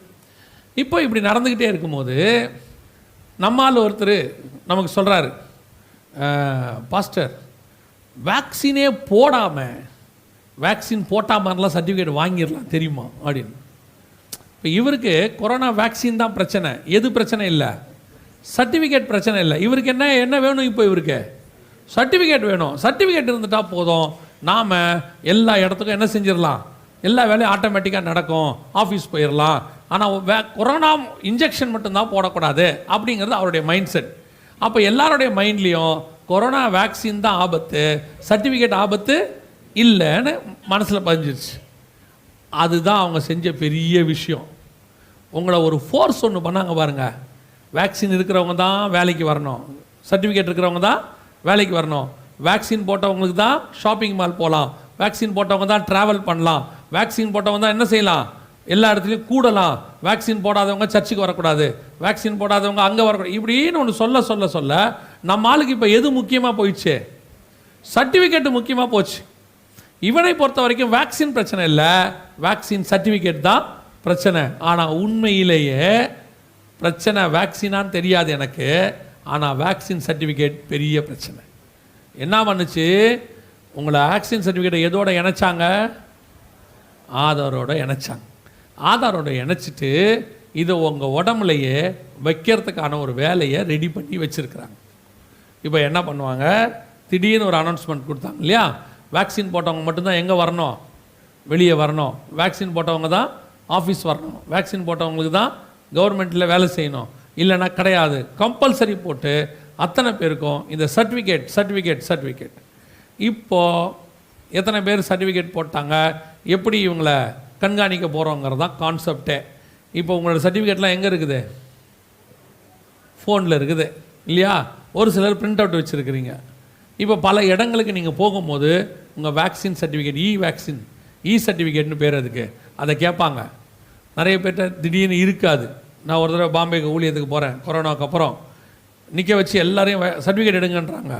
பார்த்தீங்கன்னா ஒரு 100 பேர் நிற்கிறாங்க. ஏன்னா அவங்க ஃபோன்லேருந்து என்ன செய்ய முடியல, எடுக்க முடியல. ஒரு சிலர் தேடுறாங்க, ஒரு சிலருக்கு டவுன்லோட் ஆகல. அவன் சொல்கிறான், சார் நீங்கள் கோவிட் வெப்சைட்டுக்கு போய் என்ன பண்ணுங்கள், டவுன்லோட் பண்ணுங்கள். அவங்க போயிட்டு ஒரு பக்கம் டவுன்லோட், பார்த்தீங்கன்னா ஒரு பெரிய கும்பல் ஆயிடுச்சு. ஒரு சாதாரண சின்ன ஏர்போர்ட்டில் ஒரு ஃப்ளைட்டு வரும்போதே இவ்வளோ பேருக்கு பிரச்சனைன்னா, இன்டர்நேஷ்னல் ஃப்ளைட்டு எல்லாம் வந்து இறங்குதுன்னு வச்சுக்கோங்க. அப்போ எவ்வளோ பேருக்கு என்ன வரும், ஒரு திருவிழா, திடீர்னு திருவிழா வந்துருச்சு. இப்போ எல்லாரும் வேக்சின் சர்டிஃபிகேட் காட்டுங்கன்றாங்க. எப்படி காட்டுவீங்க, ஒருத்தரும் ஃபோனில் காட்டிட்டு போகிறதுக்குள்ளே என்ன ஆகும், முடியாது. இப்போ அதுக்கு தான் உங்கள் வேக்சின் சர்டிஃபிகேட்டை நீங்கள் ஒவ்வொரு இடத்துலையும் கண்டிப்பாக போய் காட்டணும் அப்படின்னு ஒரு மஸ்ட் வந்துச்சு. இனி போக போக இது கட்டாயமாக மாறும். ஏன், இதுக்கு பிறகு 3ஆம் உலக யுத்தம் வரலாம், இதே மாதிரி இன்னொரு வியாதி வரலாம், இதை விட பெருசாக வரலாம். ஏன்னா பைபிளில் இதெல்லாம் இருக்கு, வரலாம். வரும்போது அவர்கள் அத்தனை பேருக்கும் இந்த மாதிரி ஒரு முத்திரையை போட்டுட்டு யார் யாரெல்லாம் வேக்சின் போட்டாங்க, யார் யாருக்கெல்லாம் இந்த சர்டிஃபிகேட் இருக்குது, இந்த ஆதாரில் இருக்க மொத்த டீட்டெயிலும் போட்டுருவாங்க கையில். போட்டுட்டு உங்கள் வலது கையிலையோ நெத்தியிலையோ இதை வச்சுருவாங்க. வச்சுட்டாங்கன்னா நீங்கள் போகிற இடங்கள்லாம் இந்த மாதிரி செக்கப் பண்ண தொடங்கிடுவாங்க. இங்கே பாருங்க, இந்த மாதிரி செக்கப் பண்ண தொடங்கிடுவாங்க. இப்போவே அப்படி இருக்குது. எல்லா இடத்துல இருக்க சவுண்டு வேண்டாம், இப்போவே இருக்குது, எல்லா இடத்துலையும் இருக்குது. போகிற இடங்கள்லாம் நெத்தியை காட்டணும், இல்லைன்னா கையை காட்டணும். இப்போ நல்லா கவனிங்க, இந்த கையிலையும் நெத்தியிலையும் முத்திரை போடுறங்கிற கான்செப்டு இப்போ திடீர்னு இதெல்லாம் 2000 வருஷத்துக்கு முன்னாடி பைபிளில் இருக்கே. இப்போ உங்களை திடீர்னு செய்ய சொன்னால் நீங்கள் என்ன மாட்டீங்க? செய்ய மாட்டோம். உங்களையே செய்ய வச்சாங்க. அப்படி கொரோனா முடிஞ்ச உடனே வெளியே போகும்போது உங்கள் அத்தனை பேரையும் எங்கே செக் பண்ணாங்க? எல்லா இடத்துலையும். ஏன், சர்ச்சுக்கு வரும்போது கூட செக் பண்ணணும்னு சொன்னாங்க. எந்தெந்த இடத்த செக் பண்ணாங்க? நெத்தி, இன்னொன்று கையை செக் பண்ணாங்க. வெளிப்படுத்தல் 13:16 என்ன சொல்லுது? சிறியோர் பெரியோர் ஐஸ்வர்யவான்கள் தரித்திரர் சுயாதீனர் அடிமைகள் இவர்கள் யாவரும் தங்கள் தங்கள் வலது கைகளிலாவது. இந்த வசனத்தை இப்போ நிறைவேறிச்சா இல்லையா? இந்த 2 வருஷமாக நீங்கள் அதை செஞ்சிட்டு இருக்கிறீங்களா இல்லையா? உணர்வு வந்துச்சா? வெளிப்படுத்தல் 13:16 என்னை பழக்கப்படுத்திக்கிட்டு இருக்கிறாங்க, என்னை ரெடி பண்ணுறாங்க. உங்கள் வேம்பார் மட்டும் இல்லை, தமிழ்நாடு இல்லை, இந்தியா மட்டும் இல்லை, உலகளாவிய வேர்ல்டு ஃபுல்லாக ஜனங்க எங்கே போனாலும் கையும் நெத்தியும் செக் பண்ணுறோம். இப்போ உங்கள் மைண்டில் ஏற்றிட்டாங்க, கையும் நெத்தியும் காட்டுறது தப்பு இல்லைன்னு உங்கள் மைண்டில் என்ன பண்ணியாச்சு? ஏற்றியாச்சு. அவங்களுக்கு உங்களை பற்றியே கவலை கிடையாது. உங்களுடைய அடுத்த ஜென்ரேஷன், உங்கள் பிள்ளைகள், நம்முடைய பிள்ளைகள், அவங்க மைண்டில் ஏற்றியாச்சு. நம்ம பிள்ளைங்கள் விளையாட்டுக்காவது போகும்போது வரும்போதெல்லாம் இப்போ என்ன பண்ண ஆரம்பிச்சிருச்சு? கையை நெத்தியும் காட்ட ஆரம்பிச்சிருச்சு. ஒருவேளை வருகை தாமதித்து நம்முடைய பிள்ளைகள் காலத்தில் வருகை வருமானால், நம் பிள்ளைகள் காலத்தில் அந்திகிறிஸ்துவின் ஆட்சியில் இந்த முத்திரையை வலது கையிலையும் நெத்தியிலையும் போடுங்கன்னா நம்ம பிள்ளைகள் உடனே போடும். ஏன் போடும்? இது எங்கள் அப்பா காலத்துலேருந்து இருக்கிற ஒரு டெக்னாலஜி, இதில் என்ன தப்பு இருக்குது அப்படின்னு சொல்லி இப்பத்திலிருந்தே அந்த வேலையை ஆரம்பிச்சாச்சு. அந்திகிறிஸ்துவினுடைய ஆட்கள் பூமியில் வலது கையிலையும் நெத்தியிலையும் போடுறதுக்கான வேலையை இப்போவே ஆரம்பிச்சிட்டாங்க. ஆரம்பித்து 2 வருஷம் ஆச்சு. 2021 ஆரம்பிச்சாச்சு. இப்போ 2023 நம்ம வந்துட்டோம். இனி இன்னொரு ஒரு வாரத்தில் வரப்போகிறோம், 3 நாளில். இனி காலம் செல்லாது. இப்போ யோசித்து பாருங்கள், பர்டிகுலராக 2 இடம் உங்களுக்கு என்றைக்காவது ஞாபகம் இருக்குதா? உங்கள் கையில் ஜுரம் செக் பண்ணி பார்த்துருக்குறீங்களா? இத்தனை வருஷத்தில் கையில் ஜுரம் செக் பண்ணி பார்த்தோமா? இது வரைக்கும் ஜுரத்தை நமக்கு நெத்தியில் கை வச்சு பார்ப்பாங்க, இல்லைன்னா கழுத்துக்கு கீழே கை வைப்பாங்க, இல்லைன்னா தெர்மாமீட்டர் வாயில் வைப்பாங்க, அக்களுக்கு கீழே வைப்பாங்க, ஏதோ ஒரு மெத்தட். கையும் நெத்தியும் ஏன் செக் பண்ணா? பர்டிகுலராக கையும் நெத்தியும், வேறு எந்த இடத்தையும் செக் பண்ணல. உலகம் முழுக்க செக் பண்ணாங்க. 800 கோடி மக்களையும் செக் பண்ணாங்க. இது ஒரு ப்ராக்டிஸ். இது அவங்க நடத்தி பார்த்த ஒரு ப்ராக்டிஸ். நடக்குமா? நடந்துச்சு. ஜனங்க காட்டுவாங்களா? காட்டினாங்க. வரிசையில் நின்று காட்டுவாங்களா? காட்டுவாங்க. இப்போ அடுத்து ஒன்றே ஒன்று தான் செய்ய போகிறாங்க. உங்கள் மொத்த ஐடி கீடி எல்லாத்தையும் வாங்கிட்டு சர்டிஃபிகேட்டுக்காக உங்கள் உடம்புல உங்களுடைய ஆதார், உங்களுடைய டிரைவிங் லைசன்ஸு, உங்களுடைய இது எல்லாத்தையும் 1 கார்டாக மாற்றுவாங்க. அந்த 1 கார்டை இந்த சிப்பா தூக்கி உங்கள் உடம்புல போட்டுருவாங்க. அவ்வளோதான். முந்தின ஸ்டேஜில் இருக்கிறோம் இப்போ நம்ம. 1 கார்டு ஸ்டேஜ் வருது. 2023 1 கார்டு கொடுப்பாங்க. வாங்கும் போது உணர்வு வரணும், இந்த 1 கார்டு தான் என் உடம்புக்குள்ளே என்னவா மாறப்போகுது? சிப்பாக மாறப்போகுது. ரொம்ப தூரத்தில் இல்லை, வருகை ரொம்ப தூரத்தில் இல்லை. ஆட்டோமேட்டிக்காக இதை அப்படியே போட்டுருவாங்க. இப்போ நான் உங்களுக்கு இந்த ப்ரூஃப் காட்டுறேன்னு சொன்னேன் பாருங்கள். இது 2010 வந்ததான ஒரு, இங்கே பாருங்க, இது 2010 வந்தது. 2010 வந்தது, பேப்பரில் வந்த நியூஸ். அப்போது அரசு கொடுக்கிறது ஆதார் அட்டை, ஆனால் அதை கொண்டு உங்களை கண்காணிக்கவும் செய்யலாம். இது தனியார் பத்திரிகையில் வந்தது. சொன்னது மாத்திரமல்ல, அதில் அந்த வட்டத்துக்குள்ளே என்ன கொடுத்துருக்குறாங்க பாருங்கள், படிக்க முடியுதா? அரிசி அளவு உள்ள இந்த சிப்பை கைகளில் அல்லது நெற்றியில் பொருத்தி கொண்டால் எத்தனை வருஷத்துக்கு முன்னாடி? கீழே படிக்க முடியுதா? இங்கே கீழே 14 அக்டோபர் 2010. அப்படின்னா நீங்கள் கொரோனாவுக்கு கையும் நெத்தியும் செக் பண்ணது ஏதோ கொரோனாக்காக இல்லை, 2010லேயே பிளான் இருக்கு. நான் சொல்கிறது ஏதாவது புரியுதா? கொஞ்சமாவது உங்களுக்கு செக் பண்ணுற கருவியெல்லாம் 2010லேயே ரெடி. 2020 உங்களை ரெடி பண்ணாங்க, கையை நெத்தியும் காக்க வச்சாங்க. ஏன்னா நீங்கள் காட்ட மாட்டீங்க. பைபிள் படிக்கிறவங்க என்ன பண்ண மாட்டோம்? காட்ட மாட்டோம். வெளிநாட்டுக்காரன் சர்ச்சில் நல்லா இருக்கிறவங்களாம் காட்ட மாட்டான். இப்போ இவனை காட்ட வைக்கிறதுக்கு ஒன்று வேணும்.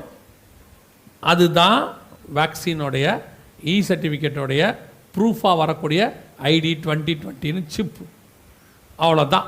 இப்போ எல்லாம் ரெடியாக இருக்குது. இப்போ என்ன பண்ணுவாங்க? இன்னும் ஒரு ஏதோ ஒன்று நடக்கும், 3ஆம் உலக யுத்தமோ இல்லை இதே மாதிரி இன்னொன்னோ அல்லது கடும் பஞ்சமோ அல்லது ஒரு பெரிய சோலார் சுனாமியோ ஏதோ ஒரு பெரிய பாதிப்பு உலகளாவிய பிரச்சனை ஏற்படுத்தும். மிகப்பெரிய அளவில் உயிர் சேதம் உலகளாவிய நடக்கும். அடுத்து கண்டிப்பாக நடக்கும். பைபிள்லேயும் இருக்குது, விஞ்ஞானிகளும் சொல்லியிருக்கிறாங்க. கர்த்தருக்கு சித்தமானால் நாளைக்கு அதை நம்ம பார்க்கலாம். அப்படி நடக்கும் பட்சத்தில் அதுக்கப்புறம் இந்த ஐடியை செக் பண்ணுவாங்க. எல்லாருக்கும் ஐடியை வச்சு செக் பண்ணுவாங்க. அவங்க ஐடியை கொடுத்து கையில் இதை என்ன செஞ்சுக்கங்க, போட்டுக்கோங்க.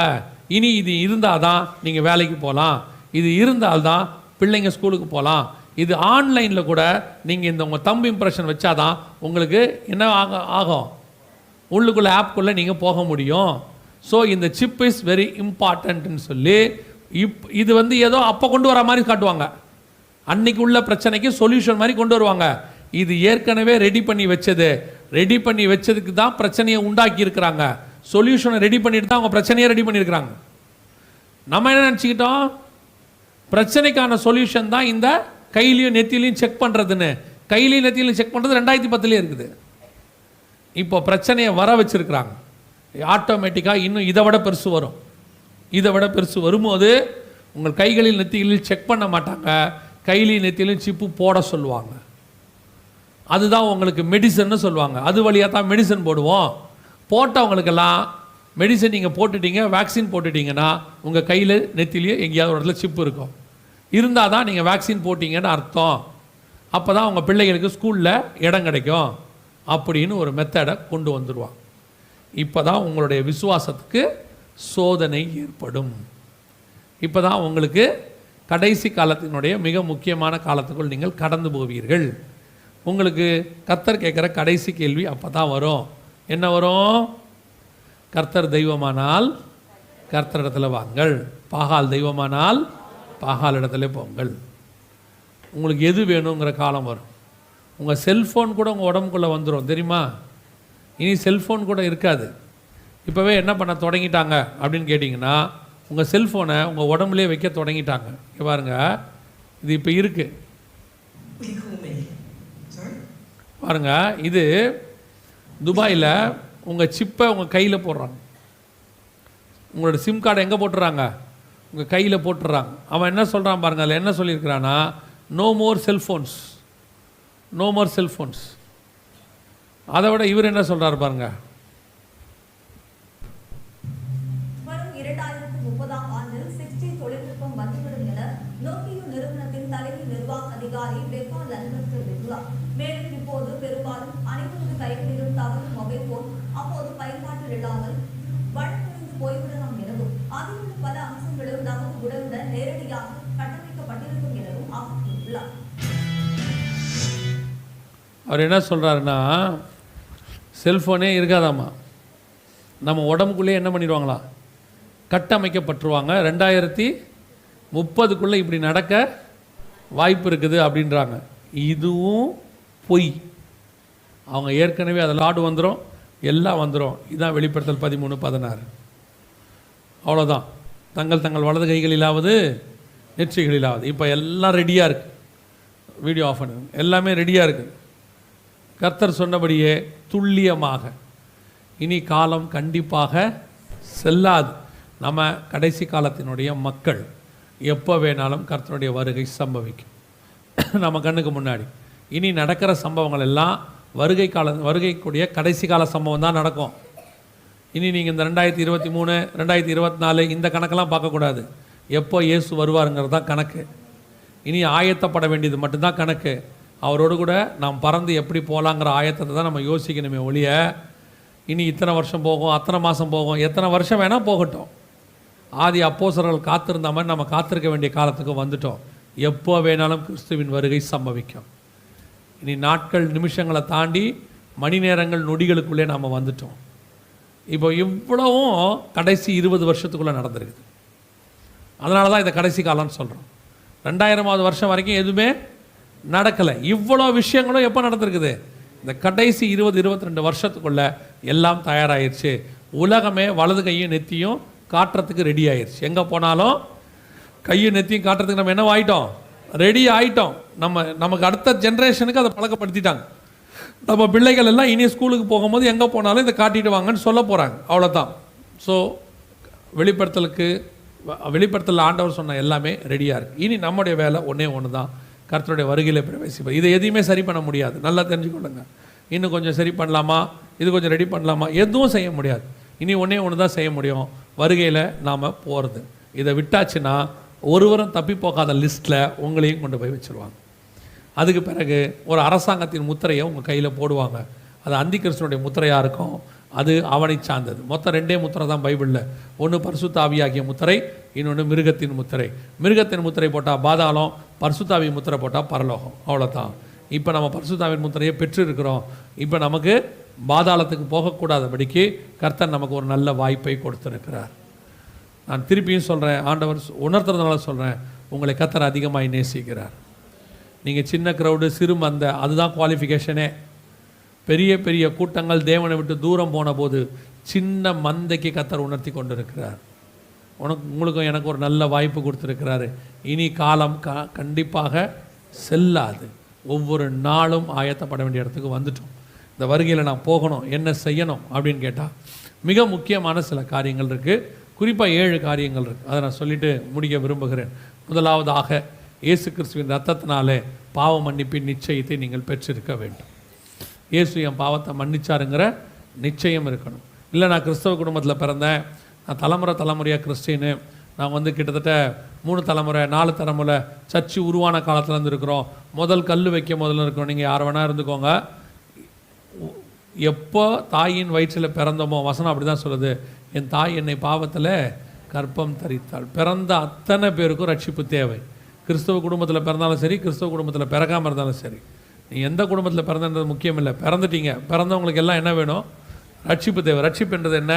உங்கள் இருதயத்தில் விசுவாசித்து வாயில் அறிக்கை பண்ணாதான் ரட்சிப்பு. புரியுதா உங்களுக்கு? இருதயத்தில் விசுவாசித்து வாயில் அறிக்கை பண்ணும், இயேசுவே என் உள்ளத்தில் வாரும், உண்மை என் சொந்த ரட்சகராக ஏற்றுக்கிறேன், உம்முடைய ரத்தத்தினால் என் பாவங்களை கழுவும் அப்படின்னு நீங்கள் அறிக்கை பண்ணிங்கன்னா தான் ரட்சிப்பு.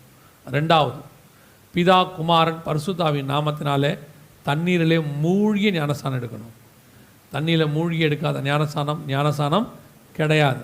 குழந்தையில் கொடுத்தாங்க, சின்ன வயசில் கொடுத்தாங்க, எனக்கு தெரியாது, எப்போ கொடுத்தாங்கன்னு தெரியாது, எப்போ கொடுத்தாங்கன்னு தெரியாதெல்லாம் இல்லை. ஞானஸ்தானம் எப்படி எடுக்கணும்னா, விசுவாசம் உள்ளவர்களாகி ஞானஸ்தானம் பெறுகிறவனே ரட்சிக்கப்படுவான். விசுவாசம் எப்போ வரும்? விசுவாசம் எப்போ வரும்? என்ன? நம்பப்படும் மேல் உறுதியும் காணப்படாதன் மேல், அந்த நிலைமையில் வரதான் விசுவாசம். அந்த விசுவாசம் வந்த பிறகு எடுக்கிறதுக்கு பேர் தான் என்னது? ஞானஸ்தானம். குழந்தையில நீங்கள் யாருன்னே தெரியாது, எப்போ கொடுத்தாங்கன்னே தெரியாது. அந்த ஞானஸ்தானத்தை பைபிள் சொல்லவும் இல்லை. இன்னும் ஒரு குரூப் இருக்குது, இல்லைங்க ஞானஸ்தானம் எடுக்காமல் பரலோகத்தெல்லாம் போக முடியாதா? போக முடியும்னு சொல்கிறாங்களே, அவங்க போக முடியும்னு சொல்லுவாங்க, ஆனால் போவாங்களான்னு தெரியாது. ஆனால் ஒருவன் ஜலத்தினாலும் ஆவியினாலும் பெறவாவிடில் பரலோகத்துக்குள் பிரவேசிக்க முடியாதுன்னு வசனம் சொல்லுது. கண்டிப்பாக தண்ணியில் மூழ்கிய ஞானஸ்தானத்தை என்ன செய்யணும்? பிதா குமாரன் பரிசுத்தாவின் நாமத்தினாலே எடுத்திருக்க வேண்டும். எடுக்காவிட்டால் போக முடியாது. இது 2வது, கண்டிப்பாக செய்யணும். 3வது, மீட்கப்படும் நாளுக்கென்று முத்திரையான பரிசுத்த ஆவியை துக்கப்படுத்தாதிருங்கள்னு எபேசியர் 4:30 சொல்லுது. கம்பல்சரி பரிசுத்தாவின் அபிஷேகத்தை நீங்கள் பெற்றிருக்க வேண்டும். இது நீங்கள் செய்கிறதில்ல, ஆவியானவரே நிரப்புவார். அதுக்கு உங்களுக்கு வாஞ்சை இருக்கணும். வாஞ்சியும் தவணமுள்ள ஆத்துமாக்களை கர்த்தர் என்ன செய்கிறார்? நிரப்புகிறார்னு இருக்கு. கடைசி காலத்தில் மாம்சமான யாவர் மேலும் என் ஆவியை ஊற்றுவேன் அப்படின்னு இருக்கு. ஸோ கண்டிப்பாக பரிசுத்தாவின் அபிஷேகத்தை பெற்றிருக்க வேண்டும். பெற்றாதான் நீங்கள் வருகையில் போக முடியும். கொஞ்சம் பேர் சொல்கிறாங்க பரிசுத்தாவின் அபிஷேகம்லாம் இல்லை, வருகையில் அப்படிலாம் ஒன்றும் கிடையாது, ஆவியானவர் ஆள் தத்துவமே கிடையாது, அது சும்மா ஒரு பவர் தான் அப்படின்லாம் சொல்லுவாங்க. ஆதியாகமம் 1:2 வெளிப்படுத்தின விசேஷம் 22:17 வரைக்கும் ஆவியானவரை பற்றி பைபிள் சொல்லிக்கிட்டே வருது. ஆவியானவர்னே இருக்கு. ஒன்று வசனம் சொல்லுது, ஆவியானவர் ஜலத்தின் மேல் அசைவாடி கொண்டிருந்தார்னு ஆள் தத்துவத்தை பற்றி பேசுது. கடைசியா ஆவியும் மனவாட்டியும் வாய் என்பார்களாக. பைபிள் ஃபுல்லாக ஆவியானவர் பற்றி இருக்கு. ஆனால் கடைசி கால சபை இருக்கு பாருங்க, புதிய ஏற்பாட்டு சபை, இதை நடத்துறதே ஆவியானவர் தான். ஏன்னா 7 சபைகளுக்கு சொல்லும்போது அவர் சொல்றாரு, ஆவியானவர் சபைகளுக்கு சொல்லுகிறதை காது உள்ளவன் கேட்க கடவன் இருக்கு. பரிசுத்தாவின் அபிஷேகத்தை கண்டிப்பாக பெற்றிருக்கணும். ஒருவேளை நீங்கள் முழங்கால் படிக்கிட்டு உங்கள் வீட்டில் ஜெபம் பண்ணீங்கன்னா நிரப்ப ஆண்டவர் வல்லமை உள்ளவராக இருக்கிறார். உங்கள் வீட்டில் முடியாது, அது வாய்ப்பு இல்லைன்னா சபையில் நடக்கிற அபிஷேகத்தில் என்ன செய்யுங்க? கலந்து கொள்ளுங்க. இங்கே ஆண்டவர் உங்களை நிரப்ப வல்லமை உள்ள தேவனாக இருக்கிறார். அல்லேலூயா. அடுத்தபடியாக ரொம்ப முக்கியம், அப்போஸ்தலர் நடபடிகள் 2:40 சொல்லுது, மாறுபாடான சந்ததியை விட்டு உங்களை விலகி உங்களை ரட்சித்துக் கொள்ளுங்கள். மாறுபாடான சந்ததியை விட்டு விலகி உங்களை ரட்சித்துக் கொள்ளுங்கள். வேறுபாடு உள்ள வாழ்க்கை, இது ரொம்ப முக்கியம். இன்றைக்கி கடைசி காலத்தில் இந்த வேறுபாடு இல்லை. சபைக்கும் உலகத்துக்கும் என்ன இருக்கணும்? வித்தியாசம் இருக்கணும். சபை வேறு, உலகம் வேறு. தெளிவாக இருக்குது. ரோமர் 12 ஆண்டவர் சொல்கிறாரு, உலகத்துக்கு ஒத்த வேஷம் தரிக்காதிருங்கள்னு சொல்கிறார். சபை தேவனுக்குரியதான சாயலில் மாறணுமே ஒழிய உலகத்தின் வேஷத்தை இங்கே தரிக்கக்கூடாது. ஒரு காலத்தில் சபைக்கும் உலகத்துக்கும் நல்ல வித்தியாசம் இருந்துச்சு. அதுவும் ஆவிக்குரிய சபை வேறு எதோடையும் கலக்காது. ஆவிக்குரிய சபை கடைசி காலத்தில் ஆவிக்குரிய சபைக்காரங்களுக்கு ஒரு ஆசை வந்துருச்சு. என்ன ஆசை வந்துருச்சுன்னா, இந்த உலகத்தின் சபைக்காரங்க மாதிரி நம்மளும் பெரிய பெரிய கட்டடம், பெரிய பெரிய கூட்டம், அவங்கள மாதிரியே நம்மளும் எல்லாம் பண்ணணும்னு சொல்லி கொஞ்சம் உபதேசத்தில் எங்கே போயிட்டாங்க? காம்ப்ரமைஸ் ஆகிட்டாங்க. நல்லா சொல்கிறது புரியுதா? காம்ப்ரமைஸ் ஆகிட்டாங்க. அதனுடைய விளைவு சபை வளர்ந்தாற் போல் தெரிகிறது. சபை கட்டடம் பெருசான மாதிரி தெரியிருக்கு, ஆனால் உள்ள ஆவியானவர் இருக்கிறாரான்றதான் கேள்வி. இன்றைக்கி நிறைய சபைகள் ஆவியானவர் வெளியே தான் இருக்கிறாரு, உள்ளே இல்லை. கட்டடம் பெருசாகுது ஆகலைங்கிற பேச்சே இங்கே கிடையாது. அது பெருசானாலும் ஆகாவிட்டாலும் ஆவியானவர் உள்ளே இருக்கணும். அதுதான் முக்கியம். அதுதான் ரொம்ப முக்கியம். இன்றைக்கி கடைசி காலத்தில் பெரிய பிரச்சனை என்னென்னா, இன்றைக்கி அத்தனை பேரும் உலகத்துக்கு ஒத்த வேஷம். ஆவிக்குரிய பாடல்களை கேட்கும் போதே தெரியும் இது தேவனுடைய பாட்டு அப்படின்னு சொல்லி. ஆனால் இன்றைக்கி நல்லா 2 மியூசிக்கும் ஒரே மாதிரி தான் இருக்குது. நடுவில் இயேசுன்னு வந்தால் நம்மளுது, இயேசு வராட்டி அவங்களுது. இதில் நம்மால் இயேசுனே இல்லாமல் பாட்டு வேறு எழுதுறாங்க. இப்போ நம்ம பாடலில் என்ன இல்லை? இயேசுவின் நாமமே இல்லாமல் பாட்டெல்லாம் வருது. இப்போ ஃபேஷன். ஒருத்தர் சொல்கிறார், ஒரு போஸ்டர் அடிச்சிருக்காங்க, அதில் வாருங்கள் காதலை கொண்டாடுவோம், பிப்ரவரி 14 இது. இந்த போஸ்டர் இப்படி பார்த்தா என்ன தெரியுது? அவங்கள ஒரு சர்ச்சில் நடத்துகிறாங்க இதை. அங்கே இருக்கிற ஒருத்தர் கூப்பிட்டு கேட்டேன், இது என்னையா போஸ்ட் இப்படி அடிச்சிருக்கீங்க? ஒரு வசனமும் இல்லை. நீங்கள் வேறு எந்த காலத்தில் இருக்கீங்கண்ணே? இயேசு பேர் போட்டால் ஜனங்க வரமாட்டாங்கண்ணே. எப்படி? இயேசு வந்திருக்கிறாருன்னு கேட்டால் ஜனங்க ஓடி வந்தாங்கன்ற காலம் போயிருச்சே. இயேசு இங்கிருந்து அந்த கடற்கரை இந்த கடலை கிராஸ் பண்ணி அந்த பக்கம் போகிறாருன்னு தெரிஞ்ச உடனே ஜனங்க சுற்றி அந்த பக்கம் வந்துட்டான். இயேசுக்கு கூட்டம் வராதாமா, காதல்னா கூட்டம் வருமாமா. பிசாசின் கூட்டம். இப்படி படத்தில் என்ன கூட்டம்? பிசாசின் கூட்டம். வானத்தின் கீழெங்கும் பூமியின் மேலெங்கும் ஒரே ஒரு நாமம் தான் இருக்கு. அந்த நாமம் இயேசுவின் நாமம். அதுக்கு இல்லாத மகிமை, அதுக்கு இல்லாத பெருமை, அதுக்கு இல்லாத வல்லமை இவனுங்க கிட்ட இருக்குதா? இன்னைக்கு கடைசி காலத்துல இயேசுவுடைய பெயரை மட்டப்படுத்துகிறதான கூட்டம் கேட்டா நூதனமா சுவிசேஷம் சொல்றாங்களாம். இப்படிலாம் சொன்னா தான் ஜனங்க வருவாங்க. வந்த பிறகு அங்க இயேசுவை பத்தி நாங்க பேசுவோம். நம்ம ஊர்ல ஒரு பழமொழி சொல்லுவான், கொக்கு தலையில என்ன செய்வானாமா, வெண்ணெயை வச்சு அது உருகி அந்த வெண்ணெய் கண்ணை மூடின பிறகு போய் என்ன பண்ணிப்பானாமா, கொக்க பிடிச்சிப்பானாமா. இன்னைக்கு அப்படி ஒரு கூட்டம் இருக்கு. இப்படி டிஃப்ரெண்டா நம்ம சொன்னா தான் ஜனங்க வருவாங்க. வந்த பிறகு இயேசு, ஓ இயேசுன்னு சொல்லியா முதல்ல, அதுக்கு வராதவன் வேற எதுக்கும் வரமாட்டான். அந்த நாமத்துக்கு இல்லாத பவர் வேற எதுக்கு இருக்கு? உன் பாட்டுக்கு இருக்கா, உன் பேச்சுக்கு இருக்கா, உன் அழகுக்கு இருக்கா, உன் சபைக்கு இருக்கா, உன் கேமராக்கு இருக்கா? உலகத்துல எதுக்குமே அந்த பவர் கிடையாது. அந்த பவர் வானத்துக்கும் பூமிக்கும் உள்ளதான பவர். அந்த பேரை சொன்னா கூட்டம் வராதான் சொல்றான். யோசிச்சு பாருங்க, கடைசி காலத்துல சபை எவ்வளவு மோசமான கண்டிஷனுக்கு போயிருச்சு பாருங்க. இயேசுவின் பேரை சொல்லாமையே சுவிசேஷம் சொல்லி ஜனங்களை வர வச்சு அங்க அவங்க என்ன செய்ய, இப்படி சொன்னவெல்லாம் காணாம போயிட்டான், இப்படி பேசினவெல்லாம் காணாம போயிட்டான். இப்பவும் திருப்பி சொல்றேன், சபை வேறு, அது உலகத்துக்கு ஒத்த வேஷம் தரிக்காது. இப்படி தான் இருக்கணும்னு மனவாட்டிக்கு மனவாளன் எழுதி கொடுத்துருக்கிறார்.